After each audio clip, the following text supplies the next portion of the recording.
100% évangélique, bon Dieu béni, bon Dieu gardé, nous sommes contents pour nous retrouver dans l'émission ça après-midi et que nous connaissons en pile, nous t'attendons surtout et nous disons bon Dieu merci parce que il permet que nous sommes capables là, dans ce moment ça, pour nous présenter l'émission ça avec vous. Et nous disons bon Dieu merci, nous sommes vraiment contents, nous joyeux, nous disons bon Dieu merci pour technicien nous, que bon Dieu ait l'opportunité pour l'après-midi laisser famille pour passer un bon petit moment avec vous, mais il est là pour venir permettre que l'émission soit capable de diffuser la caillou. Nous disons bon Dieu merci pour ça et nous sommes contents parce qu'on reçoit nous la caillou et peu importe côté que oui, soit dans le salon, dans la chambre ou sous le balcon, peu importe, mais nous sommes contents parce que vous acceptez, tendez nous, bien que ce n'est pas tout le monde qui accepte, tendez message ça, l'évangile ça, mais nous croyons que Dieu choisit spécialement des mondes très spéciaux et des personnes très spéciales pour vraiment écouter et regarder 100% évangélique avec Bible en main pour être capable de comprendre qui ça. La Bible dit qui ça Christ demandé pour nous faire, comment nous devons fonctionner, comment la Bible demandé pour nous vivre, parce que nous gagnons seul boussole, un seul miroir. Et c'est dans ce miroir que nous devons nous regarder à chaque seconde pour voir si nous sommes conformes à la loi, si nous sommes conformes à ce miroir. Alors c'est pour ça que nous disons, bon Dieu, merci en pile, parce qu'il peut mettre que nous là, moi-même qui là, nous connaissons bien que nous pas mérité une telle faveur, pas digne, moi, plus pas bon, plus mal qui nous tous cap là, et plus mal qui tout, et chaque jour plus mal.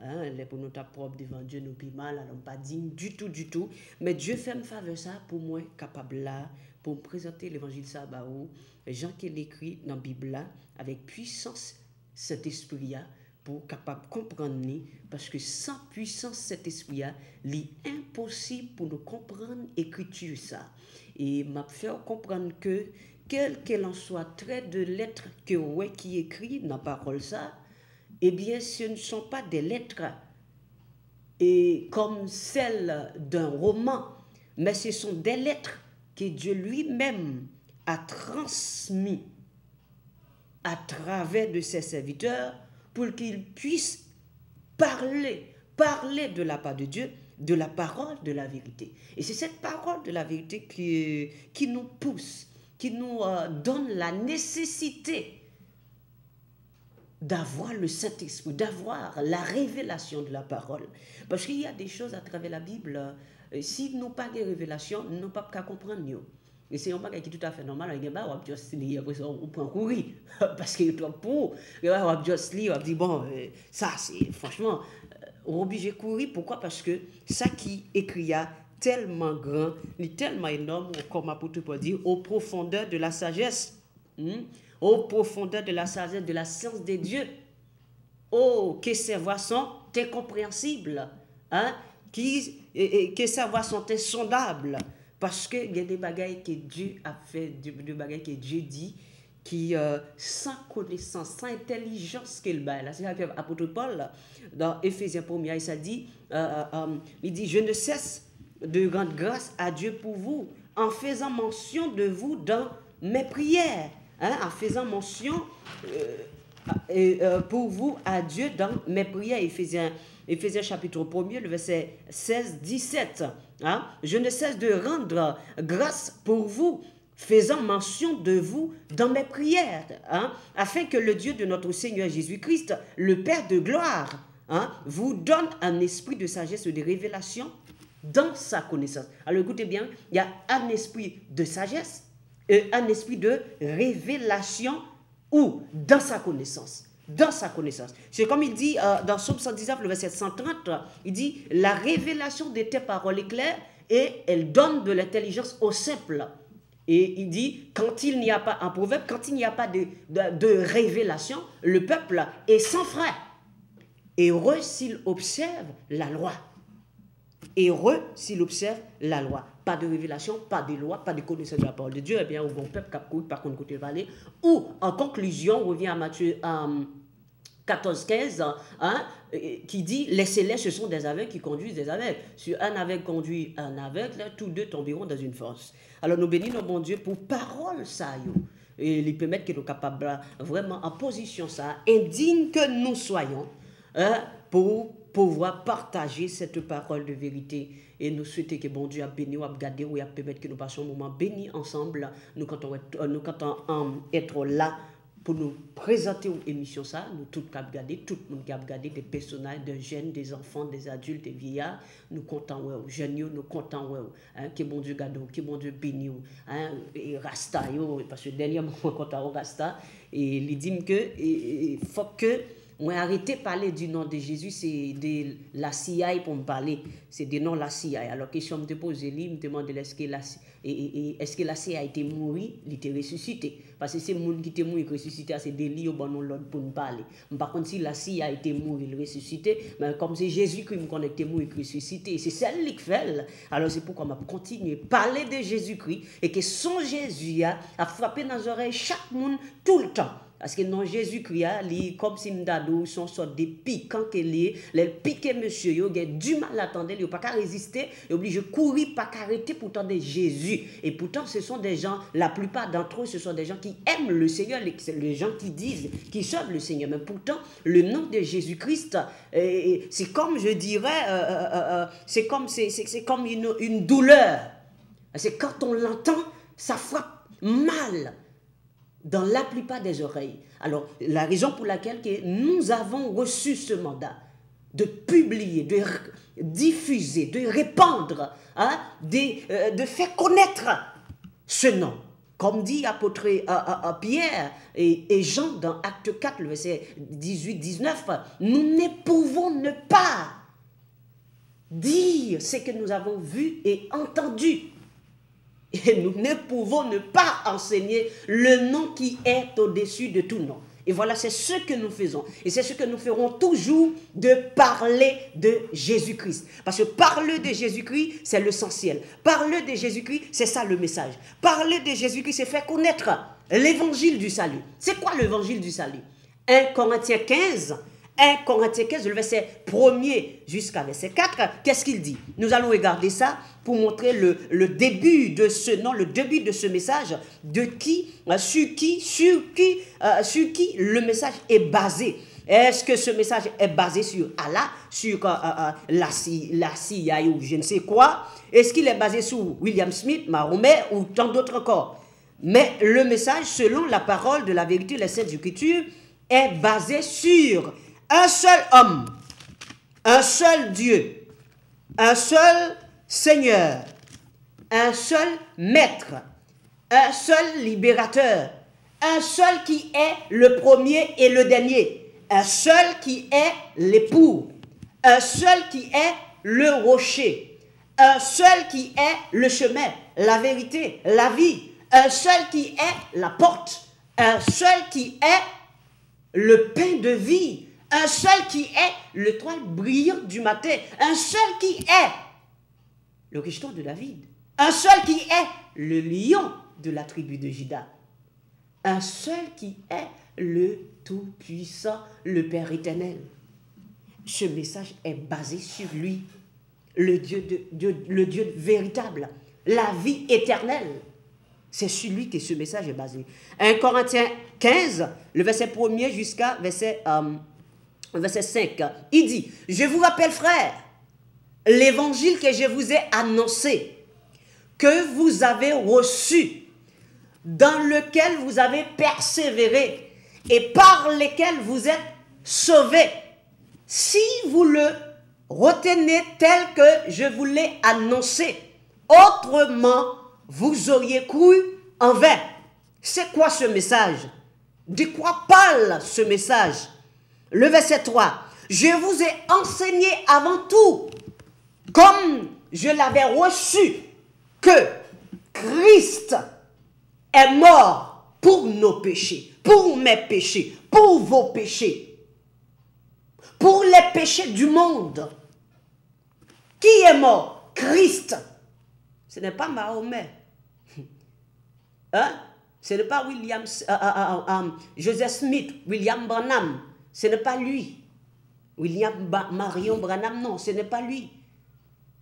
Hein? Ce n'est pas le fondateur de l'anthropologie aux États-Unis. Ce n'est pas le fondateur de Témoins de Jéhovah, Charles Taze Russell ou Rutherford. Ce n'est pas lui. C'est pas lui. C'est qui est mort? Jésus-Christ. On n'a pas un autre. C'est lui qui est mort. C'est lui le message. Le message ne peut pas être basé sur quelqu'un d'autre, sur moi-même ou sur vous-même. Non, c'est sur Jésus-Christ. Je veux entendre Jésus-Christ. C'est de lui qu'on doit parler. Je ne veux pas entendre qu'on parle de ses aventures. Au cours de ses voyages à l'étranger, aux États-Unis, à New York ou partout. Je vais entendre parler de quoi? De Christ est mort pour nos péchés. Selon quoi? Selon les Écritures.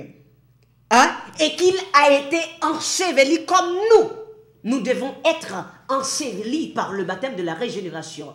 Selon titre, chapitre 3, le verset 5 et Colossiens 2, le verset 12. Il a été enseveli. Qui? Christ. Il a été enterré physiquement. Mais nous avons besoin d'être ensevelis spirituellement par le baptême de la régénération. Parce que l'eau symbolise, comme je disais la dernière fois, la terre.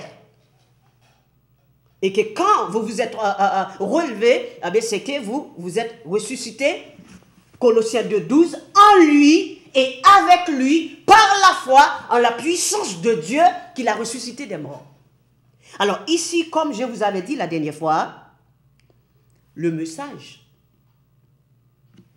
aujourd'hui, c'est Matthieu 28, 19.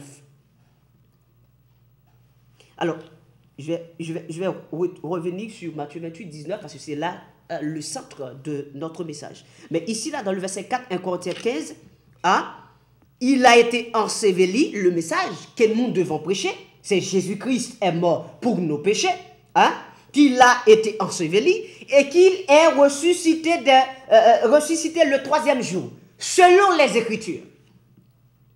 Comme preuve qu'il a été ressuscité, le verset 5, et qu'il est apparu à ses faces, puis aux 12.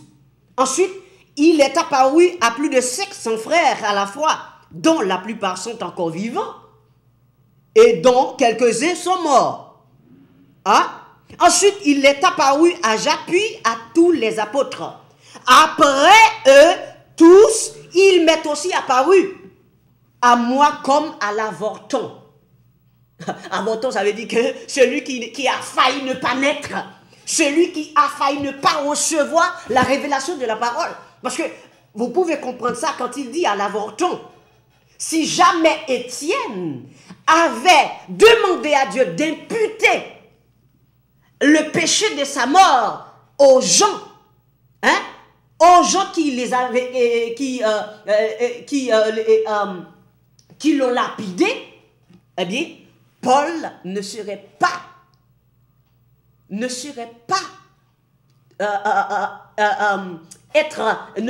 un apôtre. Il n'aurait pas ce privilège. Il n'aurait pas reçu cette révélation de la parole. Parce que dès qu'Étienne, lui, avait demandé à Dieu d'imputer ce péché à ces gens qui l'ont lapidé,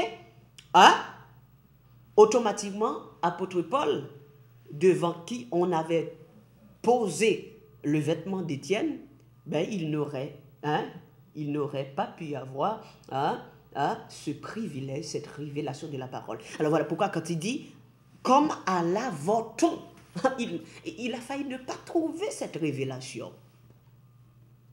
Alors ici, là, la parole nous montre la preuve de la résurrection de Jésus-Christ.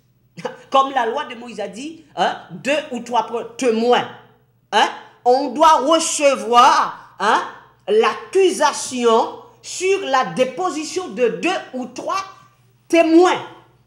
Là, nous avons plus que 3 témoins. Nous avons les apôtres, les 500 frères et tous les autres et apôtre Paul. Cela veut dire que nous avons plus que 3 personnes. En conclusion, il était vraiment ressuscité. Il a été vraiment enseveli. Il était vraiment mort pour nos péchés, pour mes péchés, pour vos péchés. En conclusion, il est vraiment le Christ, le Messie. Il est vraiment le Seigneur. Luc 2, 11. Aujourd'hui, dans la ville de David, il nous est né un sauveur. C'est le Christ, le Seigneur. Le Seigneur.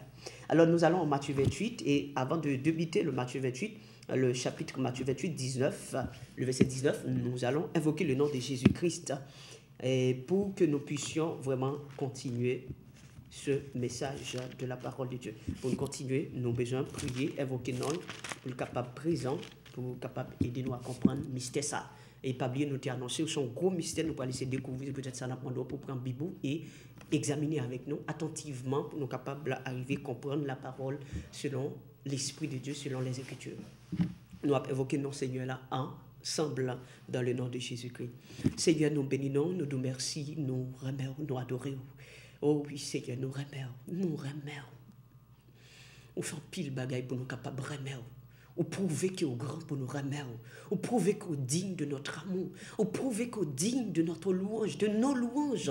Ou prouver qu'il est digne, Seigneur, que nous puissions nous prosterner constamment devant toi. Ou montrer qu'il est digne, Seigneur, que ton nom soit le seul nom devant lequel que nous devons nous prosterner, que nous devons fléchir nos genoux. Seigneur, oui, tu le prouves, Seigneur. Et voilà pourquoi nous t'aimons. Voilà pourquoi les frères t'aiment. Voilà pourquoi les sœurs t'aiment. Voilà pourquoi les enfants t'aiment, les vieillards, les adultes t'aiment. Voilà pourquoi ton peuple t'aime, Seigneur. Parce que tu prouves que tu es Dieu. Et tu es le Dieu que je sais. Tu es le Dieu qui est mon Dieu éternellement et à jamais. Tu es mon guide jusqu'à la mort. Seigneur, c'est ce que dit le psalmiste 48, le verset 15. Hein, tu es le Dieu qui est mon Dieu.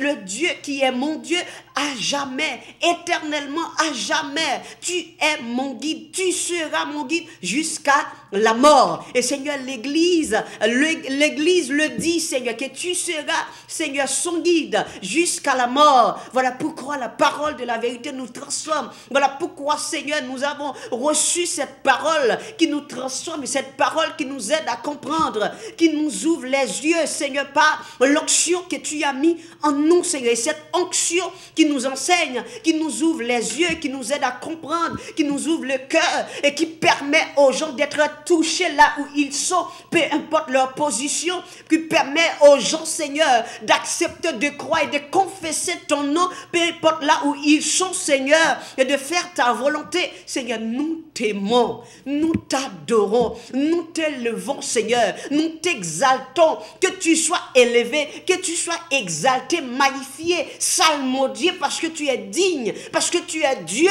tu es Seigneur, tu es véritable, tu es la vie éternelle, tu es la porte, tu es le rocher, tu es notre époux, tu es le lion de la tribu de Juda, tu es le Fils de Dieu, tu es le Père éternel, tu es la vie éternelle, tu es le Dieu véritable, Seigneur. Nous t'adorons parce que tu es digne de notre amour, parce que tu fais tout pour avoir notre amour. Et Seigneur, désormais, tu as tout notre amour. Désormais, nous nous livrons, Seigneur, entre tes mains. Désormais, nous nous rendons à toi. Désormais, Seigneur, nous voulons t'adorer. Nous voulons te bénir. Nous voulons te magnifier. Nous voulons te lever parmi le monde. Nous savons que, Seigneur, le monde est arrivé à un stade où on ne peut pas confesser ton nom dans le monde parce que les gens ne veulent pas entendre ton nom. Seigneur, l'armée américaine a ordonné que ces soldats ne puissent pas prier en ton nom. Ils peuvent utiliser tous les autres noms, mais Jésus-Christ est interdit. Mais nous, Seigneur, nous savons que nous ne pouvons ne pas confesser ce nom puissant, ce nom saint, ce nom glorieux, ce nom qui guérit, qui sauve, qui bénit. Oui, il est ton nom, un nom béni et saint, un nom divin que nul ne pleure en vain. De ce nom vient le salut des humains, le salut des hommes, le salut des rebelles, le salut des rachetés, le salut des condamnés, le salut des pécheurs, des impies, des païens, Seigneur. Et ce nom, nous adorons ce nom. Oui, Seigneur, nous élevons ce nom. Nous magnifions ce nom. Oui, Seigneur, nous nous prosternons devant ce nom.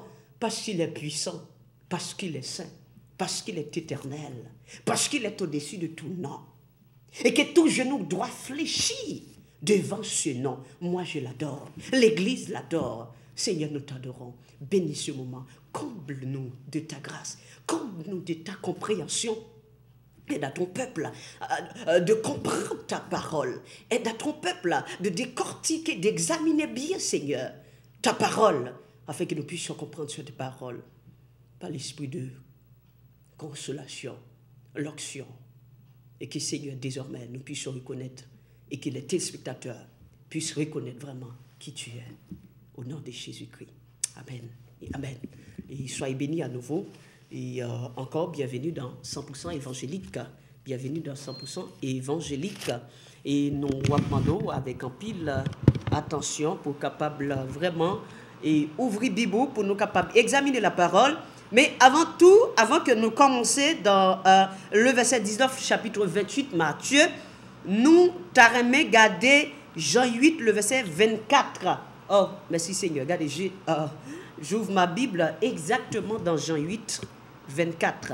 Jean 8, 24, c'est top départ là, pour nous commencer avec ce sujet-là. Jean 8, 24, pour nous capables de rentrer dans Matthieu 28, 19 là.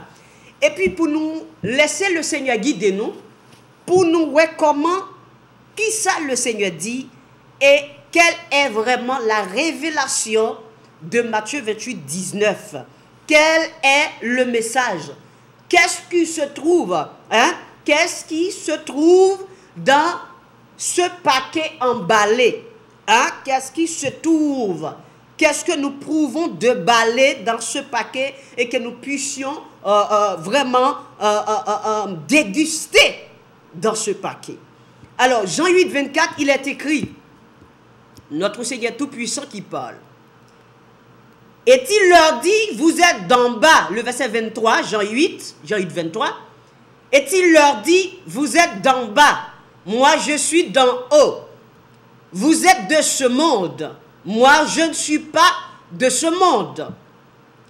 Le verset 24, il dit, c'est pourquoi je vous ai dit que vous mourrez dans vos péchés. Car si vous ne croyez pas ce que je suis, vous mourrez dans vos péchés. Et je vous le dis encore, vous mourrez dans vos péchés si vous ne croyez pas ce que le Seigneur Jésus est. Et je le répète, vous mourrez dans vos péchés si vous ne croyez pas ce qu'est le Seigneur Jésus. Qui est-il? Et c'est ce que nous allons découvrir dans la grande commission, Matthieu 28, le verset 19, pour comprendre qui est vraiment Jésus-Christ, afin que nous ne puissions pas mourir dans nos péchés. Alléluia, merci Seigneur. Gloire à toi, Seigneur, au nom de Jésus-Christ. Le verset 19, Matthieu 28. Voilà notre centre, le centre de notre sujet. Alors, attentivement, je vous demande de regarder et d'examiner bien, parce que ici, là, nous avons des travaux à faire. Voilà. Et vous êtes comme des étudiants de la Bible. Nous sommes des étudiants de la Bible. Nous allons vraiment beaucoup de recherches ici, là, dans la parole, pour comprendre le mystère de la parole.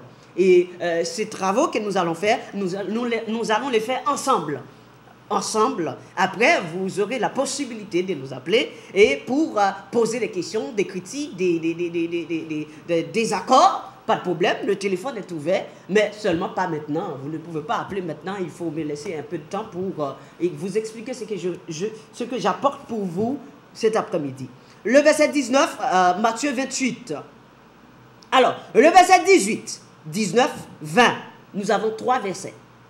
Le verset 18 d'abord, il dit, Jésus s'étant approché, leur parla ainsi. Tout pouvoir m'a été donné dans le ciel et sur la terre.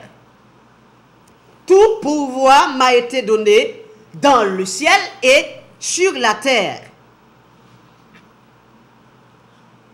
Ok, tout pouvoir. Déterminant et défini. Tout pouvoir. Et voilà pourquoi, puisque tout pouvoir m'a été donné, voilà pourquoi je dis, c'est Jésus-Christ qui parle. Allez, puisque j'ai tout pouvoir, voilà ce que j'ai dit par les pouvoirs que j'ai. Allez, en utilisant l'impératif, faites de toutes les nations des disciples. Des disciples. je n'ai pas dit toutes des nations, des témoins de Jéhovah, mais des disciples. Des disciples. Et plus devant que nous allons trouver disciples chrétiens. Hein? Disciples chrétiens. Hein? Disciples chrétiens en Jésus-Christ. Hein? Les baptisants au nom du Père, du Fils et du Saint-Esprit. On est clair jusque-là. Et enseigne-leur à observer. Parce qu'après être devenus disciples, vous devez être enseignés pour observer la parole du Seigneur. Tout ce que je vous ai prescrit, dit-il, et voici, je suis avec vous tous les jours jusqu'à la fin du monde. Alors là, c'est comme s'il ne va nulle part. Ok. Revenons en arrière. Aller, c'est l'impératif, comme vous le savez. Faites de toutes les nations des disciples. N'oubliez pas ici, là, si nous comparons le chapitre 10 de Matthieu, le verset 4, 5, 6, avec le chapitre 28, le verset 19, nous avons deux messages différents. Pourquoi? Parce que dans Matthieu 10, le verset 4, 5, 6, Jésus avait défendu aux disciples d'aller chez les Samaritains et d'aller aussi chez les païens, non plus chez les païens. Alors ici, là, vous voyez ici, le message est changé. Parce que là, on a ordonné impérativement aux disciples d'aller dans toutes les nations, de faire des disciples et de les baptiser au nom du Père, du Fils et du Saint-Esprit. Et il y a une chose qui est plutôt une démonstration que je voulais vous montrer, mais malheureusement, je l'ai oublié. Mais nous allons laisser quand même pour nous capables de comprendre ça ensemble. Ok. Au nom du Père, comme beaucoup de gens le disent, enfin, pas beaucoup de gens, c'est ce que j'avais à vous montrer. Alors, les gens ont fait une sorte de démonstration. C'est comme un cercle. Ils montrent qu'il y a le Père, le Fils, le Père, le Fils et le Saint-Esprit. Ok? Et puis autour, à côté, devant, on met que le Père n'est pas le Fils n'est pas le Père. Enfin, souvent, si vous regardez sur Google, pour regarder les symboles trinitaires, on peut vous présenter ça, vous allez voir et vous allez comprendre ce que je suis en train de vous dire. Alors, le Fils n'est pas le Père n'est pas le Fils n'est pas le Saint-Esprit n'est pas le Père n'est pas le Saint-Esprit. Elle dit c'est trois choses différentes. C'est ce qu'ils disent. Et c'est ce qu'ils veulent prouver en utilisant la Bible. En plus, en utilisant la Bible. Mais ce que nous allons voir ici, là, c'est que nous allons voir, est-ce qu'il y a trois choses distinctes ou est-ce qu'il y a trois personnes, comme les gens le disent? Parce qu'il y a des gens qui osent dire que le Saint-Esprit est une personne. Le Saint-Esprit est une personne. Alors la question que je voulais poser, mais pourquoi on l'appelle le Saint-Esprit? Je peux comprendre Jésus-Christ est une personne parce qu'on l'appelle Jésus-Christ. Pourquoi? Parce qu'on pouvait le frapper, on pouvait l'injurier, parce qu'il est une personne, on pouvait le crucifier, on pouvait cracher dans son visage. Mais le Saint-Esprit, vous pouvez cracher au visage du Saint-Esprit? Bon, peut-être que vous pouvez le faire parce que vous êtes esprit. Alors, ici, là, on dit au nom du Père. Mais chers téléspectateurs, en tant que des gens qui sont éclairés de la parole de la vérité, si on vous dit au nom du Père, mais au nom du Père, ce Père n'a-t-il pas un nom? Mais on ne peut pas dire au nom du Père et que vous dites vraiment au nom du Père, que vous vous présentez et vous faites au nom du Père. Mais, frère, savez-vous déjà le nom du Père? Est-ce que vous savez comment il s'appelle? Hein? Je suis d'accord, pas de problème. C'est Jésus-Christ qui l'a dit. Je le crois. Il l'a dit. Mais au nom du Père, quel est le nom du Père? Est-ce que vous avez demandé au Seigneur, Seigneur, quel est le nom du Père? Ou est-ce que vous suivez les traces des apôtres pour constater quel était le nom du Père qui n'est pas révélé dans Matthieu 28, 19? Est-ce que vous suivez les apôtres qui ont reçu cet ordre ici, là, dans Matthieu 28, 19? Est-ce que vous les suivez pour pouvoir découvrir cette révélation, pour pouvoir participer à cette révélation? Parce que si vous ne suivez pas les apôtres, vous ne pouvez pas connaître qui était le nom du Père. De quel Père on parlait là? On est clair chez tous les spectateurs. On dit au nom du Père. J'ai mon Père. Vous avez votre Père. Mais votre Père a un nom. Son nom l'identifie, c'est son identité.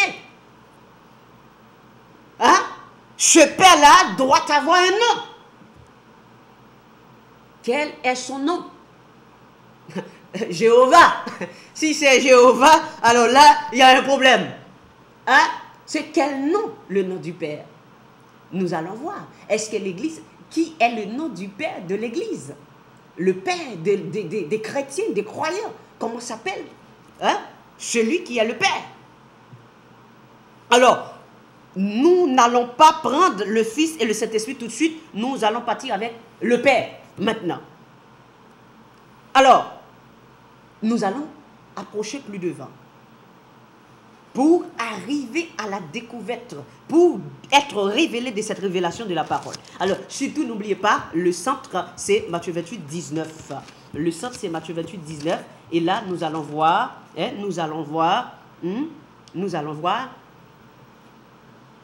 où Jésus-Christ parle du Père tout le temps. Mais il n'a jamais dit comment ce Père s'appelle. Comment il s'appelle? De même tout, il parle de mon nom. Il n'a jamais dit comment il s'appelle. Il n'a jamais dit confesser son nom. Parce que ce n'était pas à lui de confesser son nom. Jean 16, le verset 14. Ce n'était pas à lui de confesser son nom. Jean 16, 14. Verset 14. Alors ici, là, regardez dans Marc 9, le verset 39. Regardez ce qu'il dit. Ne l'empêchez pas, répondit Jésus. Jean 9, 39. Enfin, ce n'est pas Jean 9, 39, mais c'est Marc 9, 39. Excusez-moi, Marc 9, 39. Marc 9, 39. Ne l'empêchez pas, répondit Jésus, car il n'est personne qui faisant un miracle en mon nom, puisse aussitôt après parler mal de moi. En mon nom. Il n'y a personne qui accomplit un miracle en son nom qui après peut dire du mal de lui. C'est évident. Nous allons commencer. Alors c'est surtout, mettez l'accent sur mon nom. Mon nom. Sans jamais pouvoir dire le nom exactement. Mon nom. Mon nom. C'est ce qu'il dit. C'est la parole. C'est la parole. Marc 16. Le verset 17, Marc 16, 17, il dit, voici les miracles qui accompagneront ceux qui auront cru en mon nom. Ils chasseront les démons, ils parleront de nouvelles langues. Ok? Ceux qui auront cru en mon nom. Alors, je ne sais pas pour ceux qui ont cru au nom de Jéhovah, mais là, ici, c'est en mon nom. Qui parle? C'est celui qui était mort. Alors, ça reste à découvrir. Mais pour le moment, on cherche le nom du Père. Ok. Nous allons directement dans le chapitre 14 de Jean. Parce que il y a un mystère ici, là. Peut-être que vous n'avez pas encore découvert. Peut-être c'est faute du temps d'examination. Mais là, nous allons voir ça sans problème. Ok. Dans le verset, dans Jean 14, le verset, à partir du verset 1er, regardez bien. Alors surtout prendre le temps d'examiner, parce que vous lisez ce chapitre pendant tout le temps, toute la vie, vous lisez ce chapitre. Mais il y a la révélation de Matthieu 28, 19 qui se cache ici, là, que vous n'avez jamais découvert, peut-être pour la plupart d'entre vous. Alors nous allons découvrir ça ensemble. Le verset 1er. Que votre cœur ne se trouble point, croyez en Dieu et croyez en moi. Alors, peut-être, je pense que beaucoup de gens qui voient ça en disant croyez en Dieu, croyez en moi, c'est quoi? En deux personnes. C'est ce que vous croyez, pas vrai? Mais nous allons voir si c'est croyez en deux personnes dans la suite. Ok? Croyez en Dieu, croyez en moi. Parce qu'on n'a pas le droit de croire qu'en un seul Dieu et d'adorer un seul Dieu. Alors n'oubliez pas ce que disait la loi de Moïse à propos du Dieu qui est le Créateur. Il y a plusieurs demeures dans la maison de mon Père. Je vais bien citer Père, mon Père. Si cela n'était pas, je vous l'aurais dit. Si cela n'était pas, je vous l'aurais dit. Je vais vous préparer une place. Et lorsque je m'en serai allé, et que je vous aurai préparé une place, je reviendrai et je vous prendrai avec moi, afin que là où je suis, vous y soyez aussi. Là où il sera, nous serons aussi. Point.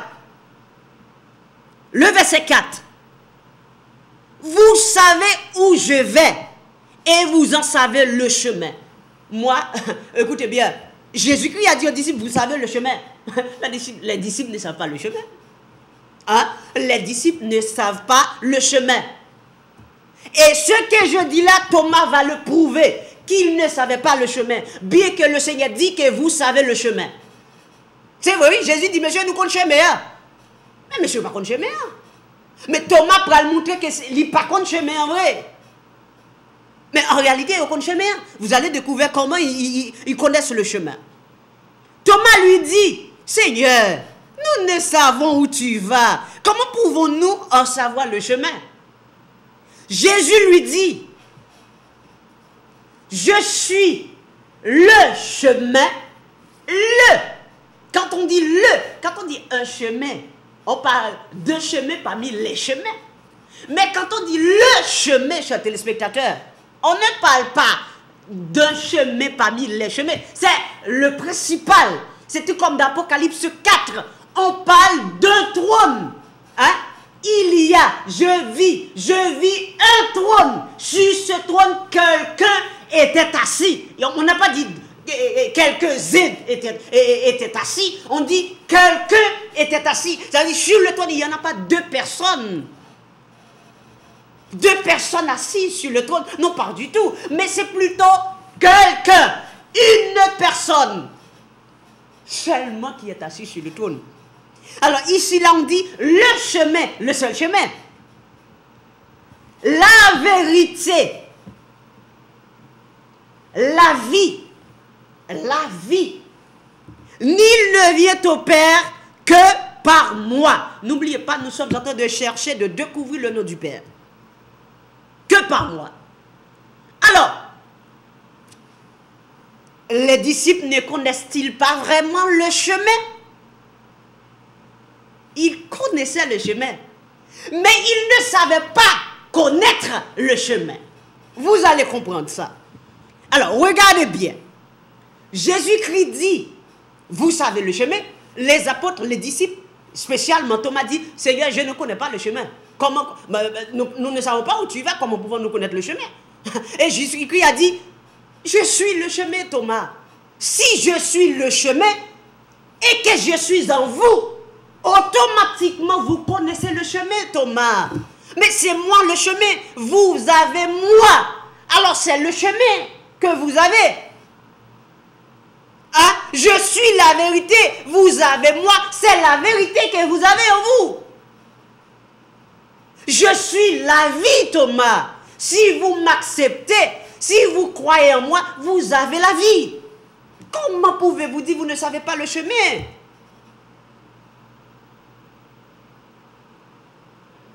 Et à la fin, Jésus-Christ va continuer pour dire, nul ne vient au Père que par moi. Mais écoutez, comment comprenez ce verset? Nul ne vient au Père que par moi. Ça veut dire quoi? Regardez, je vais vous faire une démonstration. Dès qu'on écoute, dès qu'on prêche, on entend parler de Jésus-Christ, de la bonne nouvelle, comme je viens de vous dire, 1 Corinthiens 15, le verset 1er à 4, à 5, 4, 5, 6, 7. Qu'est-ce que je vous ai dit? L'évangile était que Christ est mort pour nos péchés, il a été enseveli, il est ressuscité le 3e jour. Voilà le message. Alors, dès qu'on accepte le message, ce message, on entame un chemin. On entame un chemin. On commence à faire des pas. Mais ce chemin que nous sommes, ce chemin sur lequel que nous marchons jusqu'à l'acquisition du salut, c'est qui? C'est Jésus-Christ. Alors dès que vous acceptez Jésus, vous commencez à marcher. Sur qui vous marchez? C'est sur Jésus-Christ. Hein? Vous marchez sur Jésus-Christ, c'est le chemin. Puisqu'il est le chemin. Ok. En marchant sur le chemin qui est Christ, en arrivant à la barrière, en anglais on dit gate, ou bien en arrivant à la porte. Hein? En espagnol on dit puerta. En arrivant à la porte, il y a une porte. Il faut frapper à cette porte. Et Matthieu 7, il dit frapper. Qui a dit de frapper? Jésus-Christ a dit de frapper. Et frapper et on vous ouvre. Alors, en arrivant à cette porte, comme Matthieu 7 l'a dit, je frappe. Mais attends, chers téléspectateurs, cette porte sur laquelle que je frappe, c'est qui? C'est qui cette porte? Hein? C'est qui? Cette porte est qui? Hein? Matthieu 10, le verset 9. Matthieu 19. Qu'est-il écrit dans Matthieu 10, le verset 9? Je suis la porte.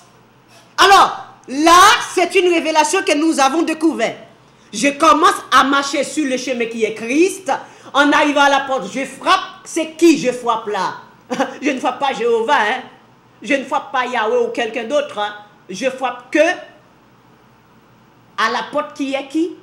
Jésus-Christ. Je frappe. Toc, toc, toc.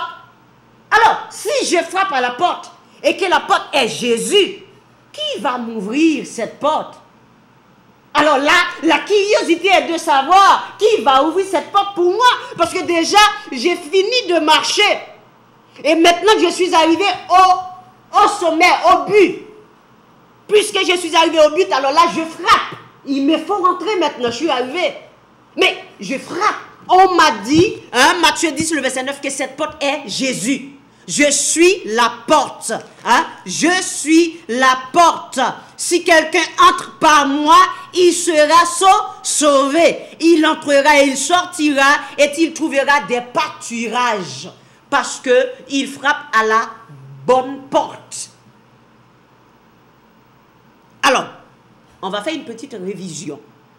Déjà, les disciples disaient qu'ils ne savaient pas le chemin. Jésus-Christ dit, oui, vous le savez, parce que je suis le chemin. Alors là, par là, nous avons découvert qu'en marchant sur le chemin, parce que quand nous acceptons Jésus-Christ, nous entamons un chemin. Ce chemin sur lequel que nous marchons, c'est Jésus-Christ. En arrivant au but, il y a une porte. Sur cette porte, nous frappons. Et sur cette porte sur laquelle que nous frappons, c'est aussi qui? Jésus-Christ. Amen. Jésus-Christ. Ok. Ensuite, en arrivant à l'intérieur, nous espérons trouver quelqu'un. C'est qui? Alors, si nous comprenons le verset 6, le même verset 6 dans lequel que nous sommes, le verset 6, eh bien, nous espérons trouver le Père. Mais savons-nous déjà qui est le Père? Je ne sais pas. Nous allons découvrir. Hein? Alors, le verset 7. Puisque Jésus-Christ a dit, nul ne vient au Père que par moi. Écoutez bien. Le verset 7. Alors, nous allons lire le verset 7 d'abord. Il dit si, alors quand il dit nul ne vient au Père que par moi là, il continue dans le verset 7 pour dire, regardez bien l'esprit du texte, hein? Ambiancez-vous, délectez le verset, hein? amusez-vous à examiner, goûter, déguster, savourer le texte. Et puis vous allez comprendre par l'onction puissante. L'onction puissante que vous avez, hein, qui vous aide là, il va vous aider à comprendre. Écoutez bien, le verset 7. En arrivant, puisque nous espérons trouver quelqu'un, mais tout le monde sait que c'est le Père que nous espérons trouver en ouvrant cette porte qui est Jésus-Christ. Regardez ce que Jésus-Christ dit dans le verset 7. Il dit, si vous me connaissiez, vous connaîtriez aussi mon Père. Point. Écoutez bien.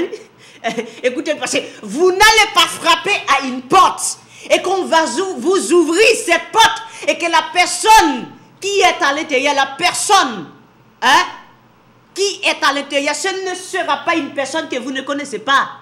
Pas du tout. Vous espérez aller et qu'on vous ouvre la porte et que vous espérez trouver quelqu'un que vous ne connaissez pas. Mais s'il y a plusieurs personnes, comment vous allez découvrir qui est la personne que vous cherchez? Alors là, le Seigneur ne fonctionne pas comme ça. Regardez ce qu'il dit. Si vous me connaissiez, vous connaîtriez aussi mon Père. Alors, il faut que il faut que je pèse. Je pèse sur ce mot. Mon Père. Si vous me connaissiez, vous connaîtriez aussi mon Père. Je ne peux pas dire à quelqu'un, si vous me connaissiez, vous connaîtriez aussi mon Père. C'est faux. Je ne suis pas mon Père. Je ne peux pas dire, si vous me connaissez, vous connaîtriez aussi mon Père. Mais ça, c'est faux, c'est pas vrai. Hein? Parce que beaucoup de gens vont essayer de traduire ce texte différemment. Mais aujourd'hui, au nom de Jésus-Christ de Nazareth, nous allons découvrir ce mystère, cette révélation. Si vous me connaissiez, vous connaîtriez aussi mon Père. Mon Père. Et, regardez dans le texte, chers téléspectateurs, Jean 14, le verset 7. Et, dès maintenant, vous le connaissez. Alors ça, il faut le lire. Parce que beaucoup de gens ne comprennent pas. Quand ils lisent, ils ont un problème de comprendre. Parce que quand le texte a dit, dès maintenant vous le connaissez, alors les gens vont me dire, mais attends, non, c'est comme si, mais c'est de oui, mais il représente. Non, écoutez, faites attention. Faites attention. Regardez le texte. Si vous me connaissez, vous connaîtrez aussi mon Père. Dès maintenant, vous le connaissez. Le verbe connaître. Et vous l'avez vu. Le verbe voir. Alors, peut-être que je sais que si vous prenez un dictionnaire, vous pouvez découvrir la différence qu'il y a entre connaître et voir. Non seulement vous le connaissez maintenant, mais vous l'avez aussi vu. Où est-il? Mais comment peut-il dire que dès maintenant je connais le Père, et que je l'ai vu? Hein? Beaucoup de gens disent que le Père est dans le ciel et Jésus-Christ est sur la terre. Mais comment je peux le connaître? Mais Jésus-Christ, c'est Jésus-Christ, point final. Hein? Alors, Jésus-Christ ne peut-il pas être le Père et qu'il m'a dit que je connais le Père? Je l'ai vu dès maintenant. Et vous allez comprendre bien. Il n'y avait pas une raison valable pour Jésus de dire qu'il était le Père après qu'il ait terminé de parler dans le verset 6. Parce que dans le verset 6, il dit, nul ne vient au Père que par moi, point. Mais on ne lui a pas demandé qui était le Père ou quelconque du Père, rien du tout. Regardez le verset 7. Il dit, si vous voulez venir au Père, il faut passer par moi, point. Mais comment peut-il continuer à parler ainsi? S'il n'est pas le Père, s'il n'est rien du tout, il ne peut pas se présenter comme le Père. Parce que Dieu, personne ne peut prendre la place de Dieu, le Dieu Tout-Puissant. Personne. Alors ici, là, il continue pour dire, si vous me connaissez, vous connaîtriez aussi le Père. Mon Père. Dès maintenant, vous le connaissez, vous l'avez vu. Pourquoi on dit, vous le connaissez et vous l'avez vu?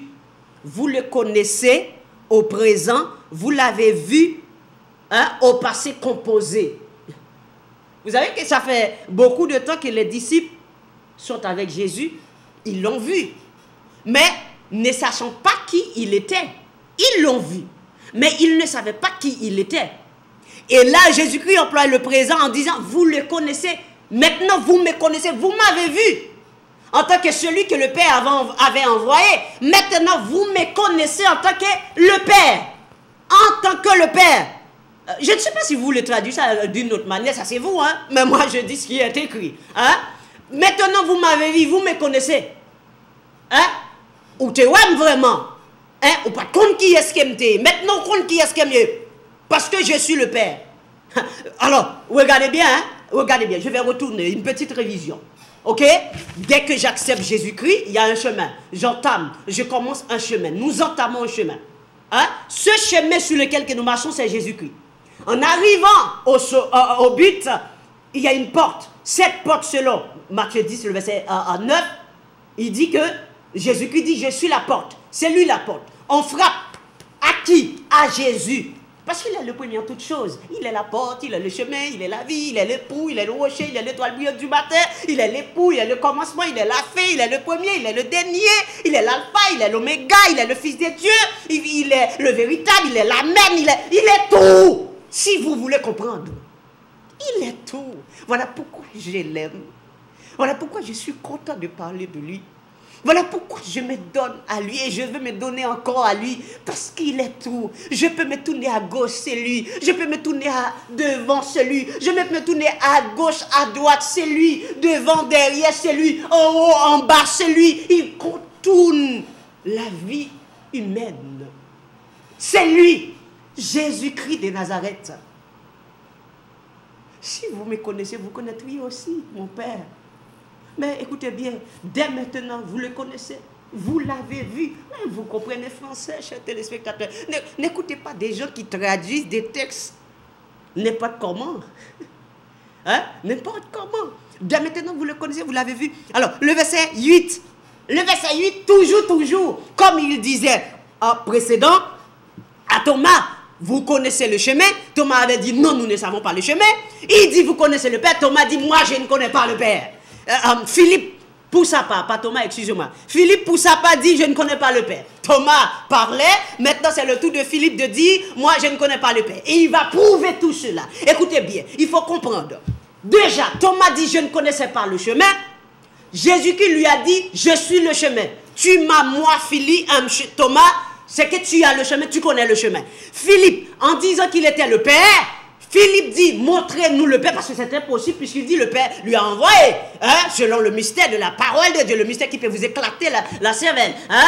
Mais là, ici, là, il y a un problème. C'est que là, Philippe a fait la même chose que Thomas, en disant que je ne connais pas le Père. Hein, qu'est-ce qu'il dit? Il dit dans le verset 8, Jean 14, il dit, Philippe lui dit, Seigneur, montre-nous le Père, et cela nous suffit. Alors, Dieu fait en sorte pour nous comprendre une parole, oui. C'est nous parler, nous pas prendre le temps pour nous examiner, yo. Mais attendez, non, ou même bagarre là, pour chemin, Thomas, il dit pas connaît, il prend le temps pour l'expliquer Thomas, mais qui est ce chemin? Est-ce qu'on pas d'accord là maintenant, Thomas, c'est chemin? Hein? Parce que les gens qui ne sont pas d'accord, Jésus-Christ, ça lié, non? Vous mourrez dans vos péchés si vous n'acceptez pas ça. Hein? Vous acceptez, vous êtes d'accord à ce que Jésus-Christ est le chemin, n'est-ce pas? Mais maintenant, Thomas lui a posé, à Philippe, l'a posé la même question que Thomas. Parce qu'il disait qu'il était le chemin. Thomas dit non, je ne connais pas le chemin. Il dit Thomas, je suis le chemin. Thomas est d'accord parce qu'il est le chemin. Thomas connaît le chemin. Point. Là, il dit qu'il est le Père. Vous le connaissez, vous l'avez vu? Oui, voilà, le voici devant moi. Ça fait quelques jours, je suis avec lui. Et maintenant, il m'a dit qu'il est le Père. Je le connais maintenant. En tant que le Père. Alors, ici, là, dans le verset 7, le verset 8 plutôt, Philippe lui dit, montrez-nous le Père. Il n'a toujours pas compris la parole de Jésus-Christ. Voilà pourquoi je dis ce n'est pas un roman, ça. Ce n'est pas un roman. Ce n'est pas la pensée des hommes. Des hommes qui ont écrit des paroles qui sont dans leur pensée en traduisant ce qu'ils veulent comme ils veulent. Des hommes qui se prétendent comme des docteurs de la loi, ils ne savent pas ce qu'ils disent ni ce qu'ils affirment. Non, ce n'est pas un roman. Ça, c'est la parole de la vérité. Ça, c'est Jésus-Christ. Hein? Apocalypse 19, le verset 13. Et il était revêtu d'un habit teint de sang. Son nom est la parole de Dieu. Ça, c'est la parole de Dieu. Ça, c'est Jésus-Christ. Alors, dans le verset 9, Philippe n'a pas demandé beaucoup. Hein? Montrez-nous le Père, cela nous suffit. Tu viens de nous montrer qui est le chemin. Et que nous savons maintenant que nous connaissons le chemin. Mais maintenant, Seigneur, ce que nous voulons, c'est que tu puisses nous montrer le Père. Et cela nous suffit. Nous n'allons pas demander d'autres choses plus, Seigneur.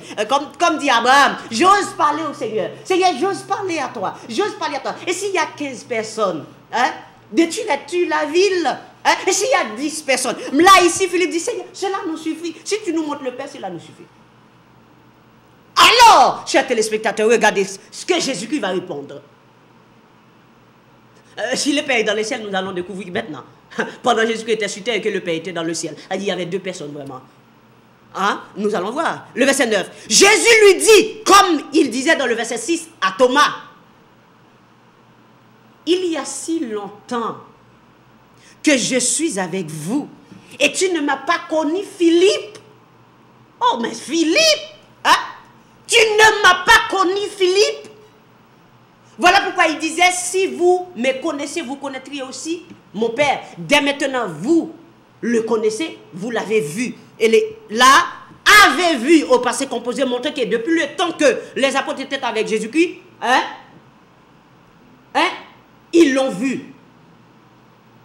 Ils l'ont vu. Depuis le temps qu'ils étaient avec lui. Le présent, vous connaissez, cela veut dire qu'il découvrait une révélation, ça, à savoir que Jésus-Christ est le Père. Je sais que ça va vous choquer, mais je vous dis d'écouter bien, hein, c'est la parole. Hein, je vous dis ce mystère, dès que vous le comprenez, vous avez la vie. Vous ne mourrez pas dans vos péchés. Il faut croire ce qu'est Jésus, Jésus-Christ de Nazareth. Parce que pour ne pas prêcher un autre, pour ne pas prêcher une autre personne, il n'y a pas un autre. Il ne faut pas prêcher Jéhovah. Il faut prêcher Jésus-Christ. Le message c'est Jésus. Et Corinthiens 15, le verset 1er à 7. Il ne faut pas prêcher un autre. Alors regardez bien. Hein? Tu ne m'as pas connu, Philippe. Celui qui m'a vu a vu le Père. Comment dis-tu montrer-nous le Père? Alors écoutez bien, aussi il y avait le Père dans le ciel. En vérité, Jésus-Christ pouvait montrer au Père, à Thomas, à Philippe plutôt, qui était le Père. Mais puisque c'est moi le Père, comment dis-tu montrer-nous le Père? Mais qui je vais te montrer, Philippe? Hein? Dis-moi, qui? Je te dis que je suis le Père. Parce que beaucoup de gens disent que Jésus-Christ n'a jamais dit qu'il est le Père, qu'il était le Père. Mais vous ne comprenez pas. Non, vous êtes aveugle. Vous êtes aveugle. Hein? Philippe, depuis longtemps, il y a si longtemps que je suis avec toi, tu ne m'as pas connu, Philippe? Mais comment dis-tu montrer-nous le Père?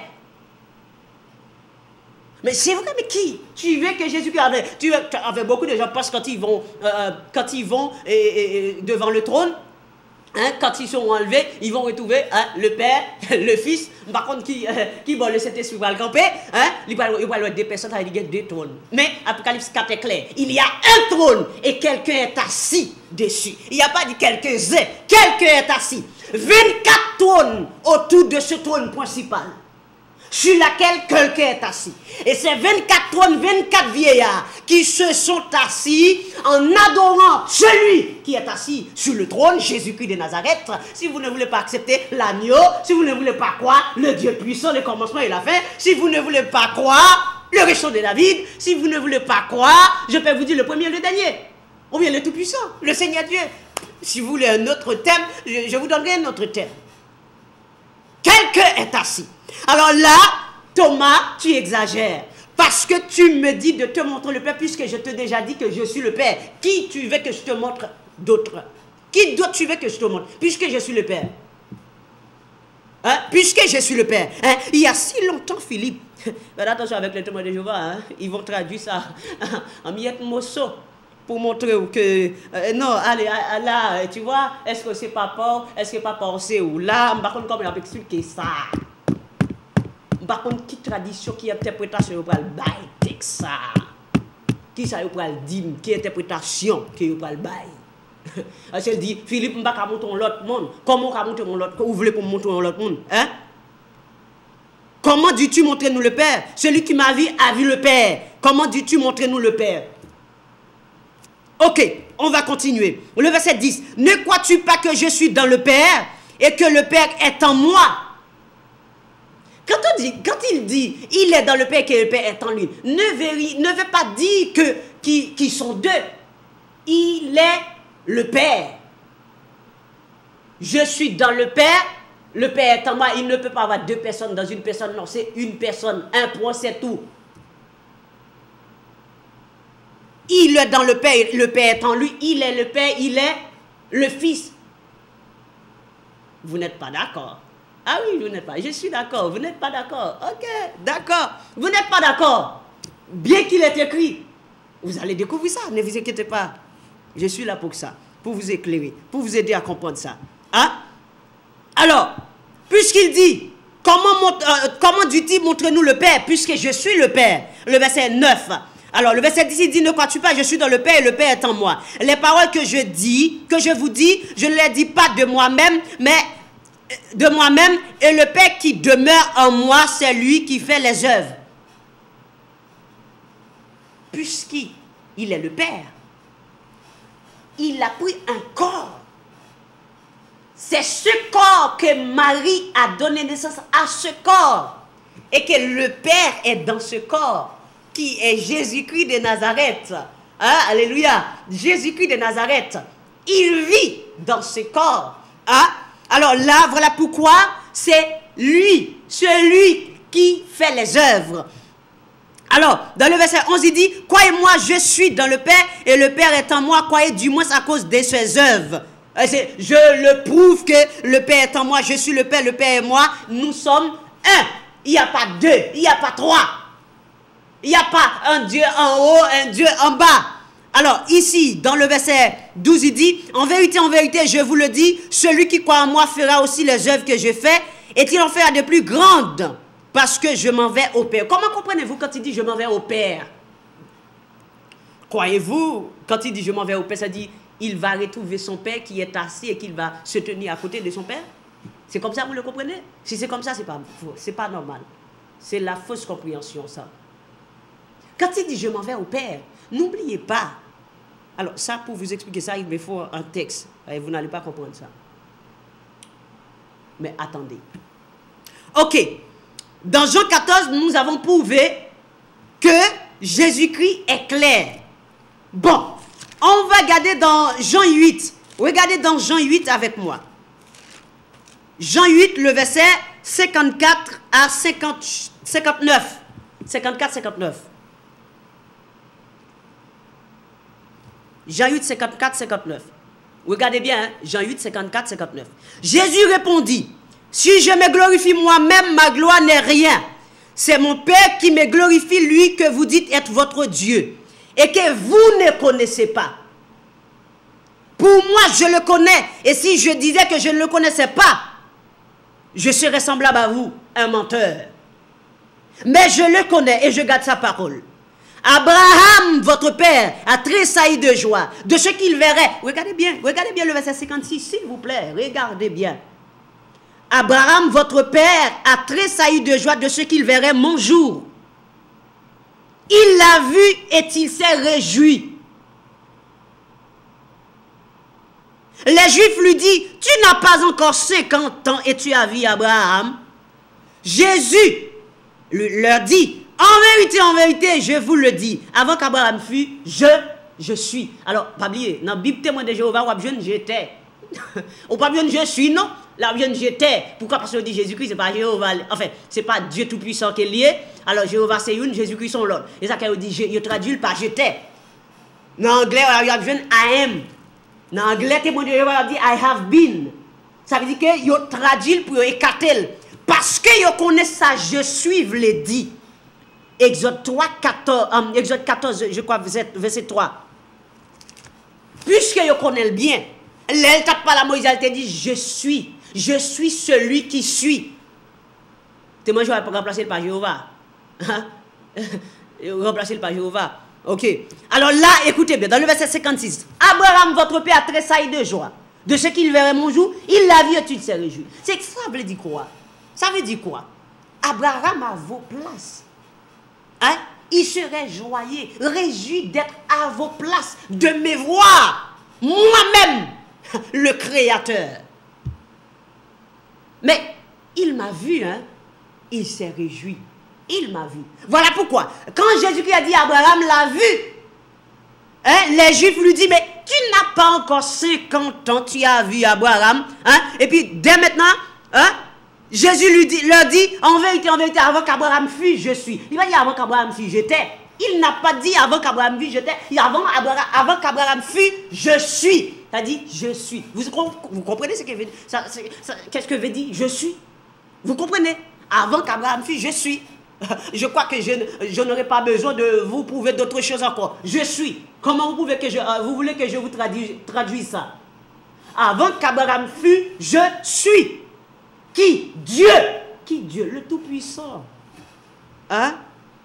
Il dit, mais tu n'as pas encore 50 ans, tu as vu Abraham. Et puis, le verset 59, là-dessus, il prit des pierres pour les jeter contre lui, mais Jésus se cacha et il sortit du temple. Pourquoi ils ont pris des pierres pour jeter contre lui? Parce qu'ils savaient que Exode, la loi avait dit que vous n'aurez pas d'autre Dieu devant ma face. Vous avez un Dieu unique. Pas un Dieu en 2 personnes, en 3 personnes. Un Dieu unique. Quand Jésus-Christ a dit « Je suis », les Juifs savaient ce que la loi avait dit.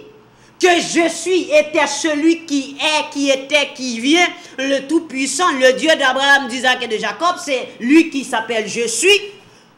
Automatiquement, il prit de pierres pour lui jeter dessus. Alors, vous comprenez ça? Quand est-ce qu'Abraham l'avait vu? Vous savez quand est-ce qu'Abraham l'avait vu? Peut-être vous connaissez ce chapitre. Tout à l'heure, je parlais de ce chapitre quand il disait « Seigneur, j'ose parler au Seigneur. S'il y a 10, s'il y a 15, est-ce que tu ne détruiras pas la ville ?» Eh bien, Abraham s'est présenté, Dieu s'est présenté, l'Éternel s'est présenté chez Abraham. Alors, vous comprenez que c'était Jésus là maintenant? Hein? Quand Abraham a vu Dieu, il était content. Il a dit, Seigneur, permettez-nous à préparer des choses et tout et tout. Il dit, pas de problème Abraham, ça va. Allez préparer ce que vous avez à préparer. Je vous attends. Et il a annoncé la naissance d'Isaac. Et les deux anges qui accompagnaient Dieu, hein, allaient chez l'eau pour annoncer à l'eau ce qui allait arriver à la ville. Et que Dieu dit, est-ce que je peux cacher à Abraham ce que je vais faire? Je ne peux pas cacher à Abraham cela. Alors, il parle, c'est pourquoi on appelle Abraham l'ami de Dieu. Il parle avec Dieu comme si c'était 2 amis. Hein? Voilà pourquoi quand Jésus-Christ dit, Abraham m'a vu, il a tressailli de joie. Il serait content d'être à vos places maintenant, de me voir comme vous me voyez là.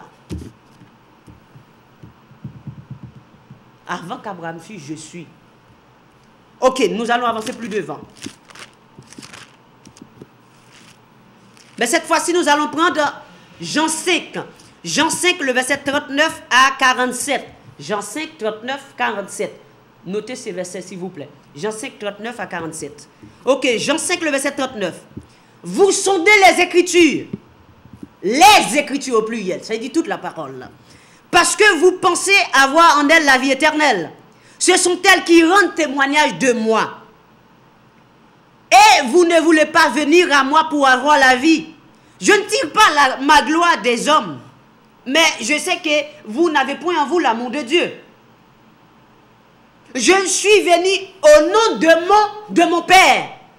Ce que nous allons découvrir, c'est le nom du Père. Oui, nous allons découvrir. Nous sommes en route pour découvrir le nom du Père. Hein? Je suis venu au nom de mon Père. Et vous ne me recevez pas. Si un autre vient en son propre nom, vous le recevrez. Comment pouvez-vous croire, vous qui tirez votre gloire les uns des autres et qui ne cherchez point la gloire qui vient de Dieu seul? Ne pensez pas que moi je vous accuserai devant le Père. Devant le Père. Celui qui vous accuse, c'est Moïse, en qui vous avez mis votre espérance. Le 7e jour. Car le verset 46, car si vous croyez Moïse, regardez bien, 46-47, ce sont nos textes spéciaux. Car si vous croyez Moïse, vous me croiriez aussi. Pourquoi? Parce qu'il a écrit de moi. S'il vous plaît, je ne peux pas prendre d'appel pour le moment. S'il vous plaît. Je ne peux pas prendre d'appel pour le moment. Le verset 46. Hein? Il dit, car si vous me croyez, car si vous croyez Moïse, vous me croiriez aussi, parce qu'il a écrit de moi. Qui a écrit de qui? Moïse. De qui a-t-il écrit? De Jésus-Christ. Alors, pouvez-vous me dire, m'expliquer un peu des écrits de Moïse? De qui parle Moïse dans ses écrits? N'est-ce pas de l'Éternel? N'est-ce pas du grand je suis qu'il parlait dans ses écrits? Comment peut-il dire que Moïse a écrit de lui? Le verset 47, il dit, mais si vous ne croyez pas à ses écrits, comment croirez-vous à mes paroles? Cela veut dire tout ce que Moïse a écrit. Regardez, sur le mont de Sinaï, c'est qui était là? Hein? De qui Moïse parlait? Hein? Quand il dit allez au peuple, dit que c'est moi qui t'envoie. Hein? C'était qui? C'était Jésus. C'était lui. C'est le nom de notre Père. C'est le nom de Dieu. Maintenant, Jésus-Christ de Nazareth. Il n'y a pas un autre nom. Voilà pourquoi. La raison de Acte 12 là. C'est la raison de Acte 12. C'est normal. Maintenant, nous allons dans Jean 17. Jean 17. Mais avant Jean 17, on va regarder un verset dans Jean 8, le verset 19. Jean 8, 19, avant de prendre Jean 17, pour trouver le nom du Père. Ok, Jean 8, le verset 19.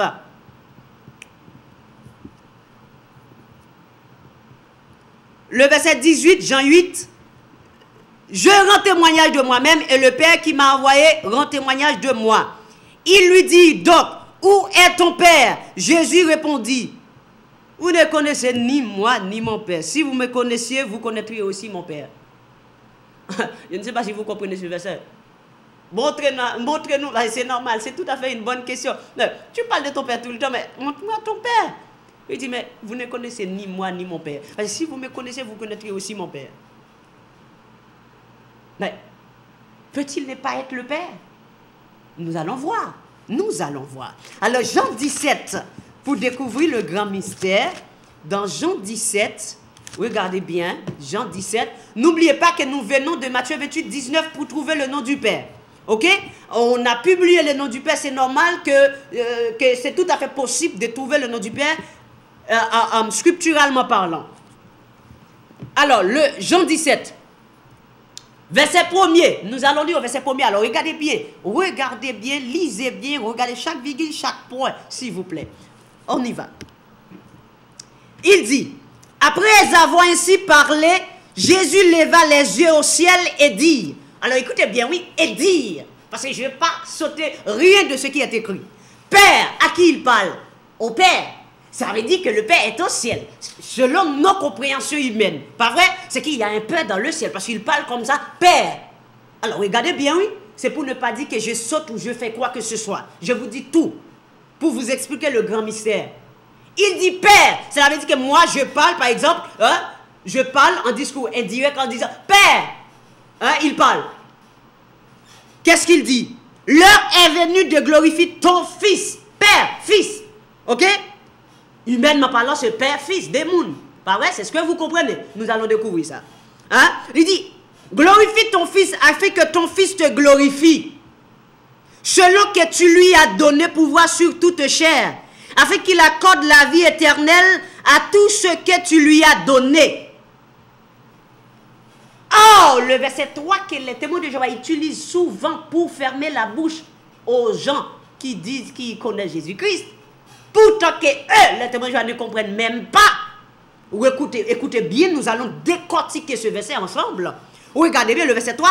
Oh, la vie éternelle, c'est qu'ils te connaissent, Père. Toi, je fais tous ces gestes pour vous aider à comprendre. Te connaissent, toi, le seul vrai Dieu. Le seul vrai Dieu. Toi, le seul vrai Dieu. Et celui que tu as envoyé, Jésus-Christ. Point. Est-ce que le texte est normal comme ça? Hein? C'est qu'ils te connaissent, toi, le seul vrai Dieu, Père. Point final. Il ne peut pas avoir un E de conjonction, de coordination. Et Jésus-Christ, mais c'est quoi? Pourquoi Jésus-Christ? Mais si on dit, toi, le seul vrai Dieu, Père, on ne peut pas avoir deux seuls vrais dieux. On peut avoir un seul vrai Dieu. Point. Mais pourtant, le texte m'a dit, c'est qu'ils te connaissent, toi, Père, le seul vrai Dieu, et c'est quoi le rôle de conjonction de coordination qui relie Jésus-Christ et Dieu, le Père, enfin le Père plutôt, dans le même sac. même personne, même identité, même nature. Il n'y a pas deux. Un plutôt. Alors, le seul vrai Dieu. Cela veut dire que le texte me dit que toi, tu es le seul vrai Dieu. Lui qui est Jésus-Christ, il est le seul vrai Dieu. Alors, comment comprenons ce texte? Toi, tu es le seul vrai Dieu. Toi, tu es le seul vrai Dieu. Lui, il est le seul vrai Dieu. Mais on ne peut pas avoir deux seuls vrais dieux, chers téléspectateurs. C'est pas normal. Ce n'est pas la compréhension de la parole. Ce n'est pas la compréhension de la parole.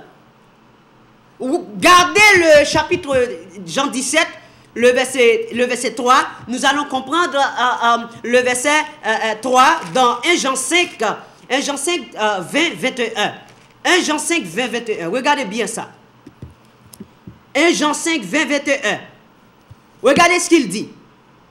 Nous savons aussi que le Fils de Dieu est venu. Le Fils de Dieu. Et qu'il nous a donné l'intelligence pour connaître le véritable. Qui nous a donné l'intelligence pour connaître le véritable? Le Fils de Dieu. Et nous sommes dans le véritable. En qui? En son Fils Jésus-Christ. C'est lui. En son Fils Jésus-Christ. Virgule. Point. En son Fils Jésus-Christ. Point. C'est lui qui est le Dieu véritable et la vie éternelle. Alors, si ici, là, dans 1 Jean 5, le verset 19, 20, il dit, c'est lui qui est le Dieu véritable et la vie éternelle. Alors, regardez Jean 17, verset 3. Oh, la vie éternelle, c'est qu'ils te connaissent, toi, le seul vrai Dieu.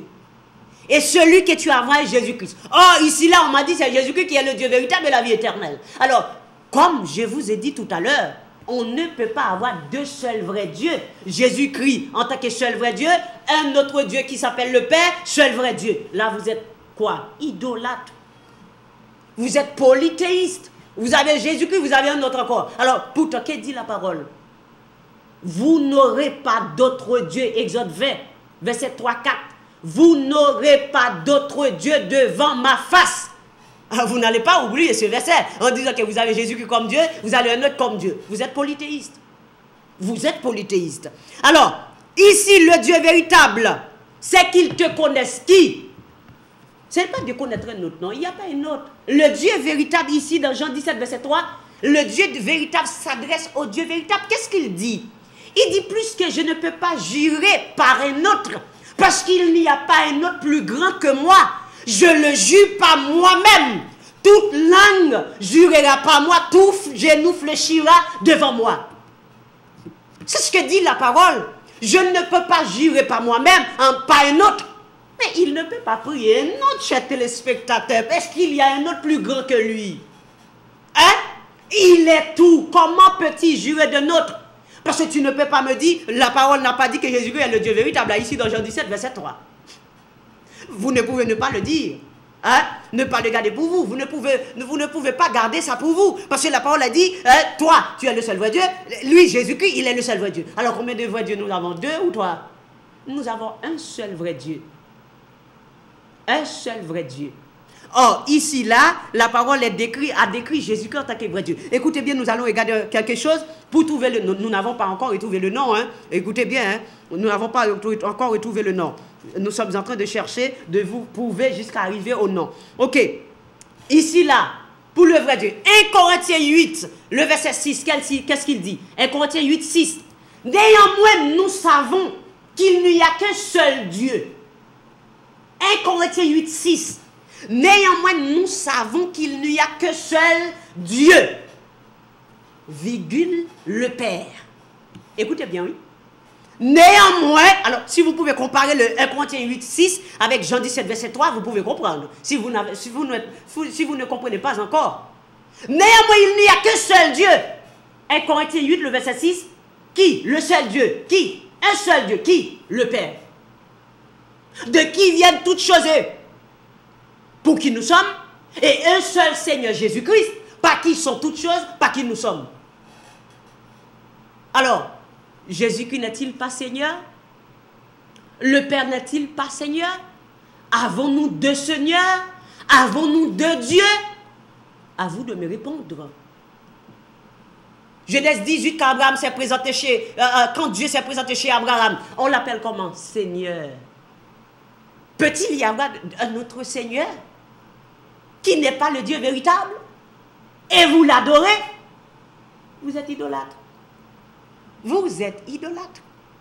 Vous êtes idolâtre. 1 Corinthiens 8,6, c'est clair. Un seul Dieu. Là, le texte m'a dit, deux dieux. Le texte m'a dit, toi, le seul vrai Dieu, celui que tu as avec Jésus-Christ. Jésus-Christ est le Dieu véritable. Comment comprenez ce verset? C'est que le Dieu véritable s'adresse au Dieu véritable. Il s'adresse à lui-même. Puisqu'il ne peut pas prier un autre. Il n'y a pas un plus grand que lui. Il est Dieu. Le texte prouve qu'il est Dieu. En plus, le Dieu véritable. Le seul vrai Dieu. Alors, puisqu'il ne peut pas prier notre Dieu véritable, parce qu'il n'y a pas de Dieu véritable, il prie lui-même. Il prie lui-même. Je le jure par moi-même. Je vous donne ce texte vite fait. Je le jure par moi-même. Tout genou fléchira devant moi. Toute langue confessera. Hein? Toute langue confessera. Alors, je ne sais pas. Hein? Regardez bien. Ésaïe 45, le verset 23. Verset 22-23. Ésaïe 45, s'il vous plaît, je ne peux pas prendre des appels pour le moment, s'il vous plaît. Parce que je vais être clair. Je vais être très clair ici, là. Ésaïe 45, le verset 22-23. Il dit, le verset 22, Ésaïe 45, « Tournez-vous vers moi, et vous serez sauvés. Vous tous qui êtes aux extrémités de la terre, ça veut dire nous. Car je suis Dieu, et il n'y en a point d'autre. Je suis Dieu. Il n'y en a point d'autre. Je le crois. Il n'y en a point d'autre. » Le verset 23. « Je le jure par moi-même. » Peut-il jurer par quelqu'un d'autre? Non. Je le jure par moi-même. La vérité sort de ma bouche. De ma bouche. Hein? Et ma parole ne sera pas révoquée. Tout genou fléchira devant moi. Toute langue jurera par moi. Par moi. Alors là, il y a quelque chose. Il y a quelque chose. Il y a un autre texte que nous allons regarder ici, là. Parce que nous allons partir. Nous devons terminer ce chapitre. Alors, un autre jour. Un autre jour, un autre jour, un autre jour. Un autre jour. Ok. Regardez avec moi. Ésaïe 43. Ésaïe 43. Hein? Ésaïe 43, verset 10 à continuer. Ésaïe 43, verset 10 à continuer. C'est pour montrer qu'il n'y a pas deux dieux, deux seuls vrais dieux ou bien deux dieux. Il y a un seul Dieu. Soit vous acceptez, si vous acceptez Jésus-Christ en tant que Dieu, il est le Père. Si vous ne l'acceptez pas en tant que Dieu, il n'est pas le Père. Et pour cela, vous êtes à côté de la plaque parce que la Bible dit qu'il est Dieu. Moi, je l'accepte en tant que Dieu et le Dieu véritable, comme dit la parole. Si vous ne l'acceptez pas, vous êtes à côté de la plaque parce qu'il n'y a pas de Dieu. Vous êtes polythéiste. Alors, le verset 10 dans Ésaïe 43, il dit, « Vous êtes mes témoins. » À qui il parle? Là, les témoins de Jéhovah utilisent ce verset pour dire que Jéhovah les a envoyés en disant, « Vous êtes mes témoins. » Hein? Alors, Jéhovah les a envoyés. Vous êtes à côté de la plaque. Où est-ce que vous avez rencontré à Jéhovah et que Jéhovah vous a envoyé? C'est Jésus-Christ qui envoie les gens. Si vous n'êtes pas témoin de Jésus, vous n'êtes rien du tout. Parce que Jéhovah ne vous a pas envoyé de maison en maison. Où est-ce que Jéhovah vous a dit, les païens, d'aller de maison en maison? Où est-ce que Jéhovah vous a dit de baptiser les gens? Hein? Où est-ce que Jéhovah a dit ça? Où est-ce que Jéhovah a dit, je bâtirai mon église? Pouvez-vous montrer où ça? Il vous a dit de baptiser les gens, de prêcher les nations? Mais c'est pas vrai. C'est faux ça. Hein? Vous êtes mes témoins, dit l'Éternel, vous et mon serviteur que j'ai choisi, afin que vous le sachiez, que vous me croyez et compreniez que c'est moi. Regardez bien, Ésaïe 43, 10, que c'est moi. Avant moi, il n'a point été formé de Dieu. Or, les gens qui disent que Jésus-Christ était à côté du Père en tant qu'un petit garçon, c'est-à-dire que Jésus-Christ était fils dans l'éternité. C'est-à-dire, s'il était fils dans l'éternité, ça veut dire qu'il avait une mère dans l'éternité. Il est né deux fois. Il est né dans l'éternité avec une mère que vous ne connaissez pas comme vous prétendez. Hein? Et il est né de nouveau à Jérusalem, à Bethléem, Jérusalem. Hein? Et sa mère, c'est Marie. C'est ce que vous comprenez. Pas vrai? C'est ça que vous comprenez. D'accord. Mais le texte m'a dit ici, Isaïe 43, 10, « Avant moi, il n'a point été formé de Dieu. Et après moi, il n'y aura le futur. Il n'y aura point. » Acceptez-vous Jésus-Christ en tant que Dieu tout-puissant, le seul Dieu? Vous êtes dans l'embarras, vous êtes coincé. Acceptez-vous Jésus-Christ en tant que Dieu, le Dieu tout-puissant? Il n'y aura pas d'autre Dieu. Comment peut-il avoir Jésus-Christ s'il n'est pas le Père en tant que notre Dieu? Qui a dit ça, la parole? Mais ce n'est pas la compréhension de la parole, chers téléspectateurs. Le verset 11. C'est moi qui suis l'Éternel. Et en moi, il n'y a point de sauveur. Luc 2, 11. Aujourd'hui, dans la ville de David, il nous a donné un sauveur, c'est le Christ, le Seigneur. Mais le texte a dit, il n'y a point d'autre sauveur. Jésus-Christ n'est-il pas le sauveur du monde? Mais le texte m'a dit, il n'y a point d'autre sauveur. Peut-on avoir deux sauveurs? Hein? Alors, nous allons comprendre la parole là. Il dit, c'est moi qui ai annoncé, sauvé, prédit. Ce n'est point parmi vous un Dieu étranger. Vous êtes mes témoins, dit l'Éternel. C'est moi qui suis Dieu. Il n'y a pas un autre. Hein? Je le suis, comme pour les témoins qui dit Dieu. Jésus-Christ a un commencement. Dieu, Jéhovah n'a pas de commencement. Regardez bien le verset 13, ce qu'il dit. Je le suis. C'est moi qui suis Dieu. Le verset 13, je le suis dès le commencement. Dieu est Dieu au commencement, dès le commencement. Et nul ne délivre de ma main, j'agirai, qui s'y opposera. Est-il dit, ainsi par l'Éternel, votre Rédempteur. Jésus-Christ n'est-il pas notre Rédempteur? Hein? En a-t-on de Rédempteur? Mais non, nous n'avons pas de Rédempteur, nous avons un seul. Le Saint d'Israël, acte 3. Vous avez crucifié le Saint, le juste. Avons-nous deux saints? Avons-nous deux le juste? Mais il y a un seul le juste. Hein? À cause de vous, j'envoyais l'ennemi contre Babylone et je fais descendre tous les fuyards, même les Chaldéens sur les navires dont ils tiraient gloire. Je suis l'Éternel, votre Saint. Or, acte 3, on dit Jésus-Christ le Saint. Il dit le Créateur d'Israël, votre roi. Jésus-Christ est le roi d'Israël. Israël peut-il avoir deux rois? Deux royaumes, deux trônes? Moi, je ne crois pas. Je ne crois pas. Ok, le chapitre 44. Nous allons faire vite fait. Le chapitre 44, Ésaïe 44. Regardez bien, le verset 6. Ainsi parle l'Éternel, roi d'Israël et son Rédempteur. Rédempteur, qui est le Rédempteur? C'est Jésus-Christ. Hein? L'Éternel des armées, je suis le premier. Ah, Jésus-Christ dit je suis le premier. Apocalypse 1, le verset 8. Je suis le premier, le dernier. Hein? Je suis le premier, le dernier. Hein? Le commencement et la fin, l'alpha et l'oméga. Hein? Dit le Seigneur Dieu, le Tout-Puissant, celui qui est, qui était et qui vient. C'est clair ça. Alors il dit le premier et le dernier. Je suis le premier et le dernier. Et en moi, il n'y a point de Dieu. En moi, il n'y a point de Dieu.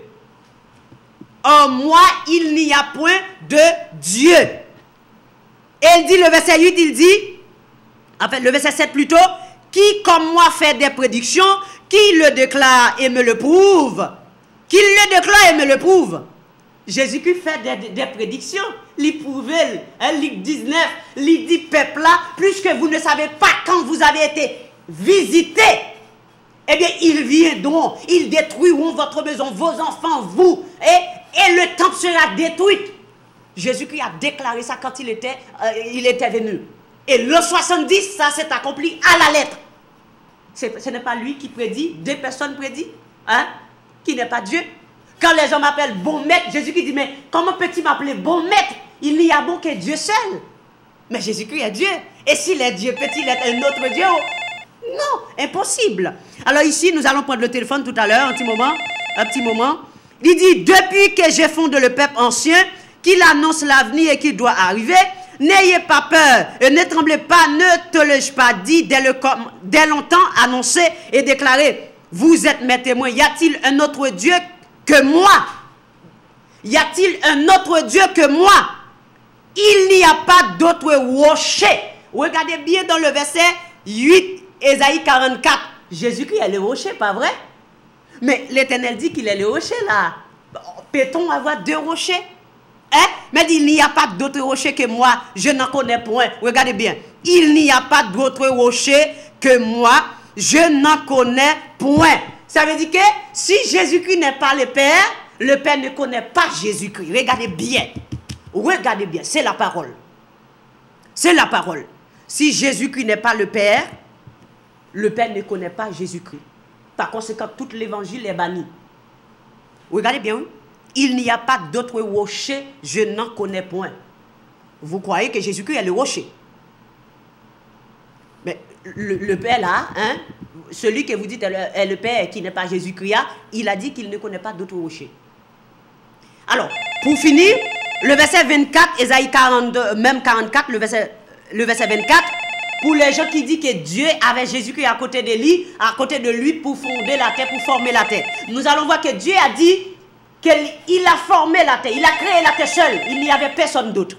Regardez bien, le verset 44. Ainsi parle l'Éternel, ton Rédempteur, celui qui t'a formé de ta naissance. Moi, l'Éternel, j'ai fait toutes ces choses. Seul j'ai déployé les cieux, seul j'ai étendu la terre. Jésus qui part là, chers téléspectateurs, a pas dit pas de personne mon avec, parce que tout le monde comprend quand il faisait l'homme, ça veut dire qu'il y avait il y avait des gens à côté de lui. Il y avait Jésus qui est à côté de lui. Vous ne comprenez pas le monologue quand il parle en utilisant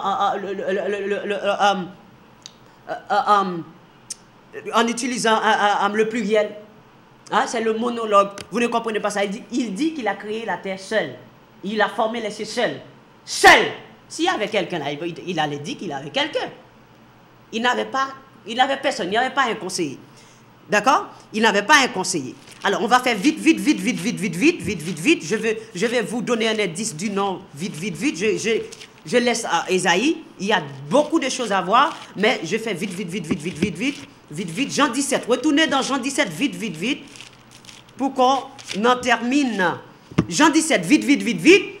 Alors, dans le verset 3, Jean 17, comme nous avons vu tout à l'heure, toi, le seul vrai Dieu, et celui que tu as envoyé, Jésus-Christ, le seul vrai Dieu, nous savons qu'il n'y a pas deux seuls vrais dieux, il y a un seul vrai Dieu. 1 Corinthiens 8, 6 nous le prouve, Ésaïe nous le prouve encore plus. Ok, là nous savons qu'il y a un seul Dieu, c'est Jésus-Christ. Jésus-Christ de Nazareth. C'est lui qui est le créateur, c'est lui qui est tout. Le Père, tout. Parce que si vous acceptez Jésus-Christ en tant que Dieu, il ne peut pas être Dieu et qu'il n'est pas le Père. Sinon vous êtes polythéiste, vous êtes idolâtre, vous n'aurez pas d'autre Dieu devant ma face. Hein? Exode 20, vous comprenez ça?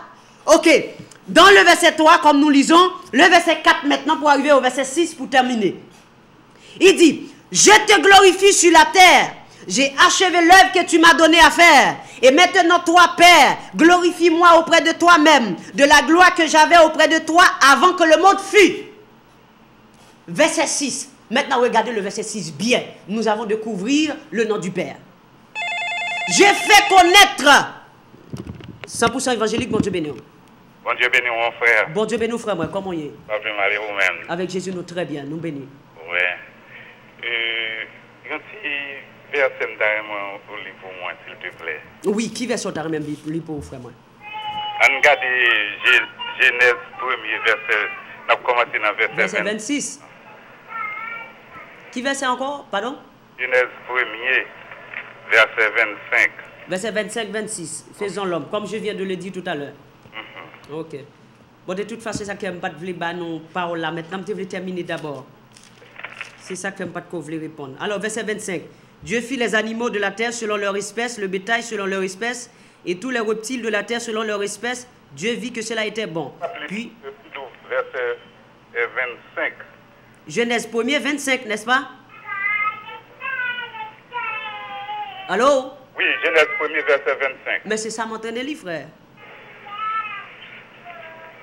Dieu vit que cela était bon, le verset 26, puis Dieu dit, faisons l'homme à notre image, selon notre ressemblance, et qu'il domine sur les poissons de la terre, sur les oiseaux du ciel, et sur le bétail, sur toute la terre, et sur tous les reptiles qui rampent sur la terre. Amen. Oh, excusez-moi. Et c'est ce côté dit, Dieu dit, faisons l'homme. Exact, faisons l'homme. Ouais. Et c'est verset qui dit Dieu, 27. Non. Oui, 26. Dieu dit, faisons l'homme. Exactement, à notre image. T'as l'air de mentionner le frère. Et à qui est-ce que Dieu t'a parlé là? À qui est-ce que tu as parlé? Parce que nous avons saison. Alors, bon, nos bagailles. On a parlé pourquoi? Bon, moi, pour texte ça, ou encore, comme vous pas compris ça, qui m'était touché là, je me suis sous lui, et me texte là, Isaïe 44, le verset 24. Dieu dit, seul j'ai formé la terre, seul j'ai déployé les cieux.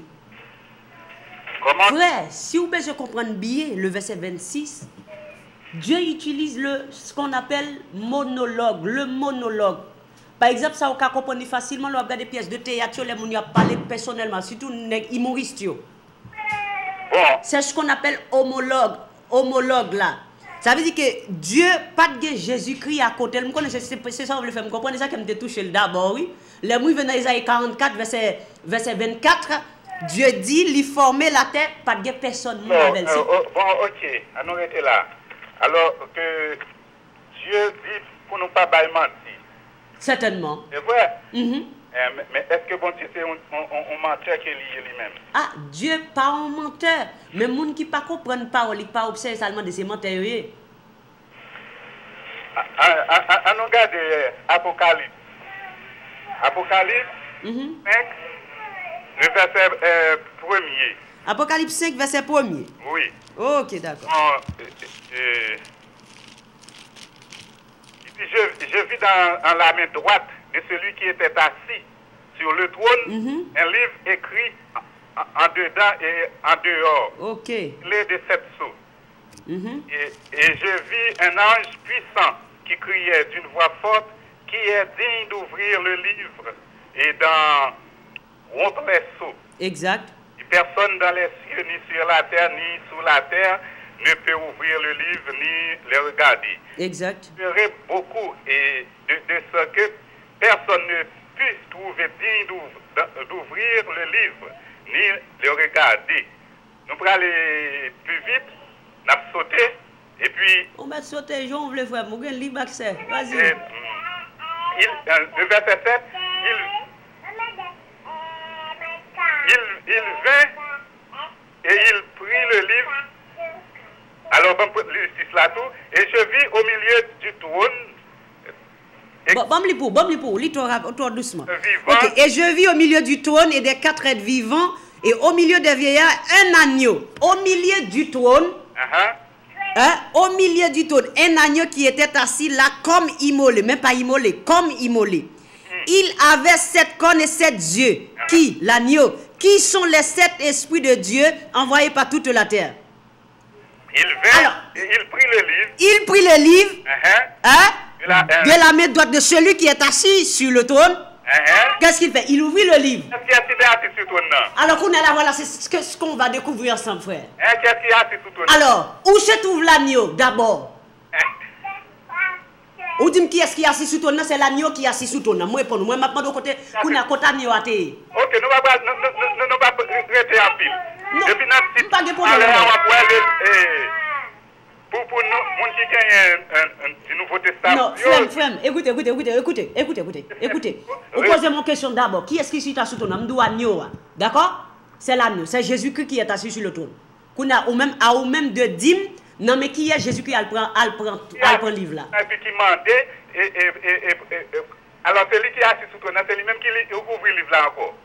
Non, c'est pour dire que là, parce que là, on oublie, il dit, mais est-ce qu'il y a deux personnes sous ton nom ou 3 personnes? Parce que qu'on a là, Apocalypse 4, le verset 2, déjà dit que seul monde sous ton nom. Écoutez, et verset là dit, monde qui sous ton nom, qui est un livre là. Exact, monde qui chita sous ton nom. Nous demandons au monde pour lever pour les livres là, pas de personne. Pas de personne, ni sous terre, ni dans le ciel, ni en bas terre. Il tombe relais. Exactement, tout le monde relais parce que pas de monde qui dit. Il y a un qui dit. Exact. Et c'est le lion de Juda. C'est le lion de la tribu de Juda, Jésus-Christ de Nazareth, l'agneau. Mais c'est pas lui-même qui est sous ton nom. C'est pas lui-même qui est sous ton nom? Alors, qui est-ce qui est sous ton nom? Moi, dis-moi combien de monde qui est sous ton nom. Parce que quand on a besoin de dire côté agneau à terre, là, il prend ton nom, là, il prend le livre là. Côté agneau à terre, dis-moi côté agneau à terre. Bon, ou pas de convaincre. Non, attends, frère. Attends. Mando pour bon côté agneau à terre, là, il prend le livre là.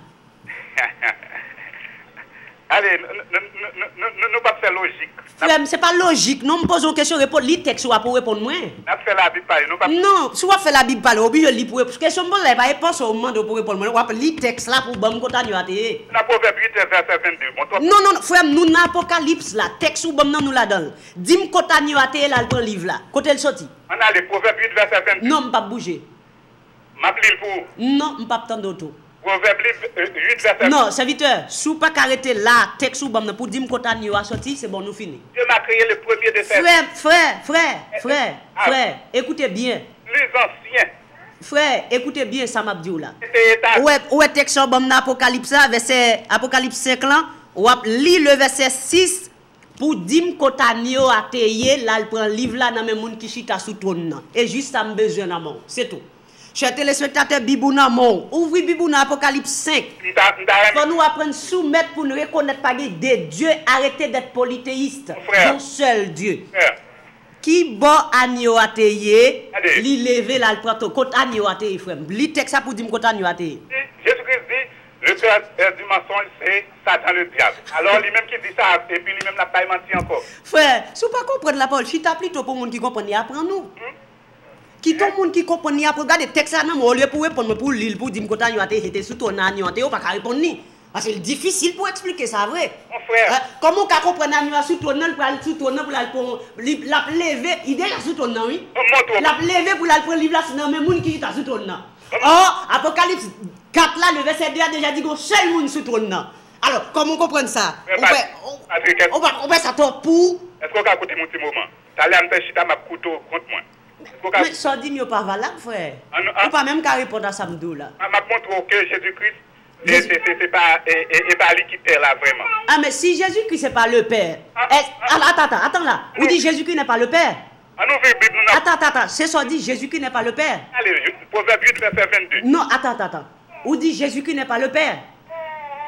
Oui, il dit pas papa. Jésus-Christ c'est Dieu ou bien pas Dieu? Dieu, parce que papa a déclaré. Ou polythéisme, mon cher. 1 Corinthiens 8:6. Néanmoins, il n'y a qu'un seul Dieu, le Père. Gardez ça, comprenez la parole. Comment qu'a dit Jésus-Christ pas? Ok. Comment qu'a dit Jésus-Christ pas le Père, mais le Dieu? Parce qu'elle c'est fils. C'est impossible. C'est fils. Non, vous êtes polythéiste. Mais on regarde ça dans le proverbe. Pas qu'à de Dieu. On peut faire proverbe là.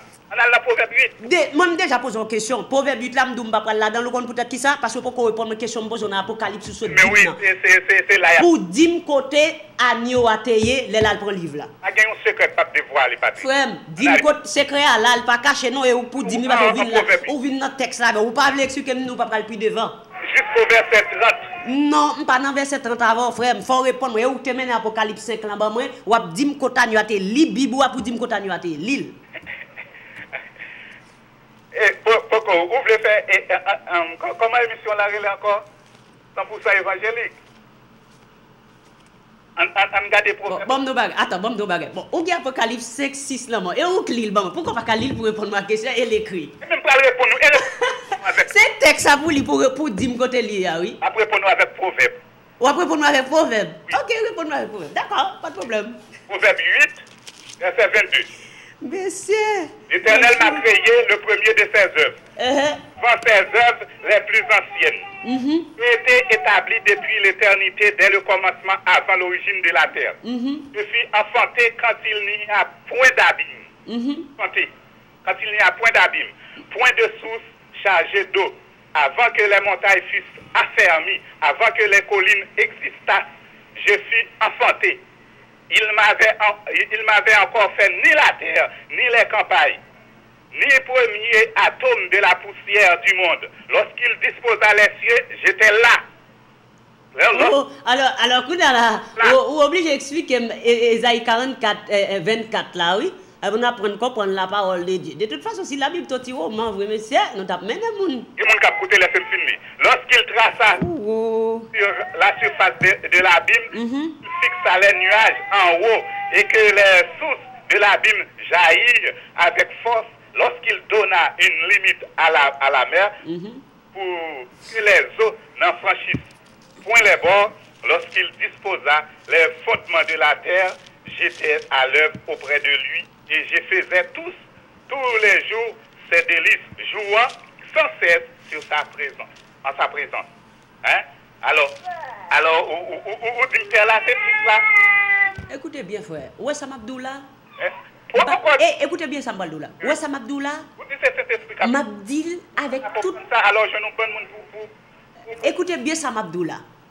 Avant de répondre à Sordia, bam li un texte comme on se dit, Dieu le Père, Dieu le Fils, bam li ça pour après pour me répondre avec proverbe ou saute lia pour m'expliquer comment on pas comprendre. OK, Jérémie 10 chers téléspectateurs le verset 10 11 12. Écoutez bien. Pas oublier que frère là se dit que Jésus-Christ c'est Dieu qui est lié. Mais pas le Père. Ça veut dire qu'il y a deux dieux. N'appli Jérémie 10, le verset 10, 11, 12. Mais ça le dit. Mais l'Éternel est Dieu en vérité. Il est un Dieu vivant et un roi éternel. La terre tremble devant sa colère et les nations ne supportent pas sa fureur. Vous leur parlerez ainsi, frères. Les dieux qui n'ont pas fait les cieux et la terre disparaîtront de la terre et des dessous des cieux. Il a créé la terre par sa puissance. Il a fondé le monde par sa sagesse. Il a étendu les cieux par son intelligence. Dieu pour moi, frère. Dieu dit que Dieu n'a pas créé ciel, la terre, elle a disparaître en bas ciel. Alors, par contre, je suis d'accord, Jésus-Christ a disparaître parce que par contre, je suis d'accord que Jésus-Christ a disparaître. Parce que Jésus-Christ, on dit Jésus-Christ c'est le Père, c'est qu'il n'est pas le Créateur. Alors, or, s'il n'est pas le Créateur, ils disparaîtront. Ils disparaîtront. Alors, mon dernier texte m'a pris pour vite fait, pour me capable terminer, comme mon parent qui te m'a non, m'a baillé dimanche prochain. On allait dans Zacharie 12. Zacharie 12, pour ouais, qui ça la parole de Dieu dit, parce qu'on dit Jésus-Christ, lit Dieu, mais pas le Père, ça veut dire ou polythéiste, ou pas observer un seul Dieu, ou observer plusieurs dieux à la fois, et pour cela, Dieu pas qu'on est où. Ok, le verset 12. Zacharie 12, le verset 10. Alors déjà, chers téléspectateurs, regardez dans le verset premier pour qui est-ce qu'a parlé d'abord. Et puis qu'on a là pour comprendre le verset 10. Le verset 9, 10, mais ça le dit. En ce jour-là, écriez, oui s'il vous plaît, écriez. En ce jour-là, je m'efforcerai de détruire toutes les nations qui viendront contre Jérusalem. Vous savez bien que c'est l'Éternel qui parle. Alors, je répandrai sur la maison de David et sur les habitants de Jérusalem un esprit de grâce et de supplication. Et ils tourneront les regards vers moi, qui? L'Éternel. Celui qu'ils ont percé. Alors frère, question que tu as posée, mais texte là dit que l'Éternel a parlé, l'Éternel dit m'a répondre. Sous la maison de David, les habitants de Jérusalem ont esprit de grâce et de supplication et ils ont tourné les regards vers l'Éternel. L'Éternel a été percé. Ou qu'a dit que l'Éternel est venu, il a été percé? Pas contre ça, non, va dire. Pas du contre, pas du contre, pas contre la parole, ou contre formule, ça c'est vous-même. Mais qu'on a la réponse, moi, dis, est-ce que l'Éternel te descend, il a été percé? Mabdou, papa. Oui, qu'on va dire, oui, m'attendons. Ouais, il parle tout pouvoir. Oh, attends. Pas dire papa bal tout pouvoir pour ça on parle pour expliquer Zacharie 12 10 là. Me pose une question, est-ce que l'Éternel il a percé l'Éternel? Ou après répondre oui ou bien non. Parce que l'Éternel dit il a percé. So on juste dit mais est-ce qu'il a percé l'Éternel? C'est juste ça, mais texte ça devant just lit. Et pourquoi Jésus-Christ dit c'est lui qui a vu. Oh, mais non, il a pas non frère, arrêtez. C'est soit accepter Jésus en tant que seul Dieu. Ou bien jeter ou péri. Ok, bon, ma réponse. Ça, c'est une prophétie que le dit. Ok, d'accord, c'est une prophétie à venir. On va quelqu'un pour passer. C'est qu'elle t'a expliqué. Alors, prophétie, ça dit l'Éternel t'est cloué. Hein? Prophétie, ça dit l'Éternel t'est cloué. Hein? Prophétie a dit l'Éternel t'est cloué. Est-ce que c'est. Il t'est venu, il cloué. C'est exprès au faire ou bien comment? Si c'est exprès faire, et ça vous dit? Regardez. Si c'est extrême, est-ce qu'on va répondre à une question ça me pose là? Bon, me répondre pas parler ça m'a répondre. Dernier bail m'a répondre là quand on pas répondre à une ça ni apocalypse ou fin libre on pas répondre question yo. Dans texte là, m'a pris un seul texte là pour me finir parce que faut me partir maintenant. Avec quel Jésus-Christ a le jour on va l'arrêter là. Pour les téléspectateurs pas rien à cacher, la parole c'est la parole, vérité Allah, c'est OK, faut révélation. Ça de moi-même avec qui est-ce que tu as prié? À un supérieur. Comment? prier. C'est tout comme, les lapses mentent pas qu'à se mentent pas en l'autre monde. Il se mentent pas lui-même. Mais c'est pas volonté, pas même, non, toutefois volonté. Éloigner couple avec qui ça peut. Alors, son menteur, il monte. Oui, non, pas en menteur, frère. C'est juste pour quitter l'esprit, pour baptiser bien au nom de Jésus, qui pour cap mystère, ça, révélation, c'est pas rien. Vous comprenez? Alors, vous pas qu'à comprendre ni comme ça. Comment t'as fait la Bible, t'as écrit pour tout le monde comprendre, Jean Ouvlé? Ou obligé de l'esprit de Dieu, frère, pour habiter, baptiser correctement. Alors, bon, moi, répondre avec proverbe là, téléspectateur, comme il te lit proverbe, il faut me répondre avec elle avant de partir. Alors, bon, moi, répondre pour proverbe là, correctement. On a Comment on dit? Je m'attendais ça, on dit? Les mensonges. L'écriture dit, il faut que nous pas retirer, il faut que nous pas mettre. Alors, il y a des gens qui mettent, eh bien, il y a un mensonge.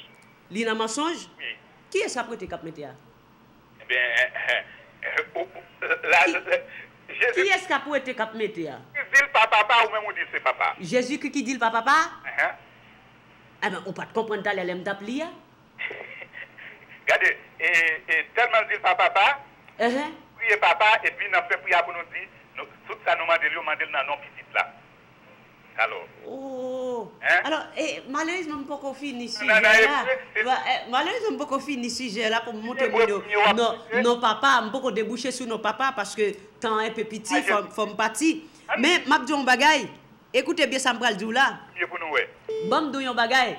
Comme ou pas qu'à répondre à une question sur Apocalypse 5 ou bon, verset 6 là, parce que vous ne pouvez pas même comprendre ni dit tout, ou même peut-être pas. Parce que je me pose une question, de côté à New York, il a le livre là, on ne peut pas dire qui bolte. Mais sur le texte, ça va après à New York, et surtout dans le chita, oui. Ou après lui, on ne peut pas répondre ça. Hein? Ou vivons l'autre côté qu'on pose, même qu'on ne peut pas répondre toujours. Ça veut dire que là, il n'y a pas de problème avant, non? Sous quoi? Il n'y a pas de problème avant. Maintenant, Isaïe et Jérémie disent là avec il faut que tout Dieu qui pas créé ciel là, qui a disparaître. Qu'on a demandé, est-ce que Jésus-Christ a disparaître? Parce qu'on dit, il parle le Père, il parle le Créateur. Ou pas qu'à répondre. Ou pas qu'à répondre, comment pour répondre? Parce que par là devant, ou peut confesser, ou peut dire qui est-ce que Jésus-Christ a. C'est normal. Jésus-Christ. Que bon Dieu bénisse, frère. Jésus-Christ c'est Dieu. Non, pas de Dieu, frère. Et comme on saute l'Italien, il est le Dieu véritable. Pas de Dieu véritable, mon cher. Pas de sérieux, mon cher. On va qu'on soit dit là. Pourquoi papa dit, les gens qui connaissent, mais on connaît pas. Bon, dimanche prochain, nous. Dimanche prochain, faut me partir. Empreinte, on a fait ton empreinte. Frère, arrêtez nos frères. Même les Zacharie 12, 10 où l'Éternel dit, peuple Israël là pour moun yo te percé. Parce que le peuple Israël pas de jamais percé l'Éternel, non? Si l'Éternel n'est pas Jésus-Christ, alors yo te percé l'Éternel quand yo te avec. Hein?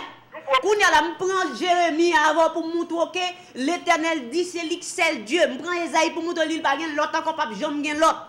Il dit c'est lui crochet, c'est lui tout. Il dit tout Dieu pas créé ciel la terre, il va disparaître. Ou dit Jésus-Christ c'est Dieu, il parle pas est-ce qu'il a dit ça, pas même qu'à répondre. Alors c'est pas possible mon cher. Alors que bon Dieu bénisse, faut nous partir. Jésus-Christ a tout créé. Ou pas comprendre la parole. Si vous voulez comprendre la parole, il est mieux que on va apprendre toujours. Que bon Dieu bénisse. Alors, chers téléspectateurs, que bon Dieu bénisse. Merci pour l'appel. Moi, content quand même parce que. Que bon Dieu bénisse. Et je crois qu'il y a un auditeur qui a écouté, et bien, je crois qu'il a marqué verset. Oui, il a marqué verset, il a regardé ni pas mieux ni pas, puis il a analysé. Parce que comme il même il a pas adoré des dieux, son seul Dieu, il n'a pas arrivé à comprendre ça. Et après, il y a une réalité avec dans mensonge. Oui, il y a après réalité avec mensonge, parce qu'il a oublié de comprendre. Regardez, puis analyser, puis pour ouais. Si on a la vérité. Exactement. C'est là ça vous parlerez, mais Jésus qui travaille, Jésus qui fait pour sauver, selon Jean 1er. Que mon Dieu bénisse. Bye. Alors, moi j'ai un passeport là, apparemment c'est pour yon monde qui est lié, qui perdu là. Alors c'est Charles Maxime, en passeport haïtien. Alors, il a récupéré le passeport dans Castivia. OK? Dans Castivia, il a récupéré le passeport, il a perdu lui. Alors, il là pour le passer à n'importe moment. Alors, chers téléspectateurs, nous venons dimanche, si Dieu veut, pour nous capables de monter nom correctement Jean Kélia. Nous avons un dernier appel, ça, nous parti vite fait.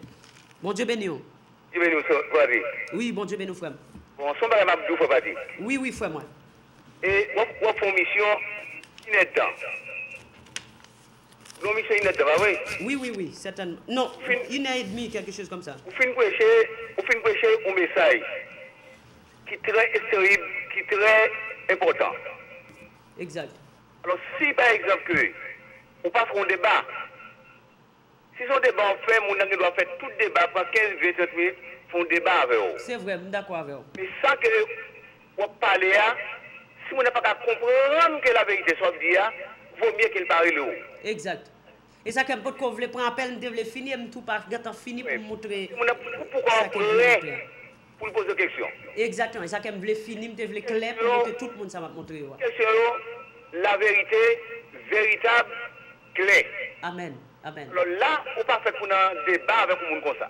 Ok. Et observer mon aussi, si on veut faire débat, on va prendre les dans réunion, il y a une réunion, dans l'étude biblique, je ne parle pas comment la Bible va faire comprendre la Bible dans l'étude biblique. Exactement. Mais là, on ne parle pas d'étude biblique, on parle de débat.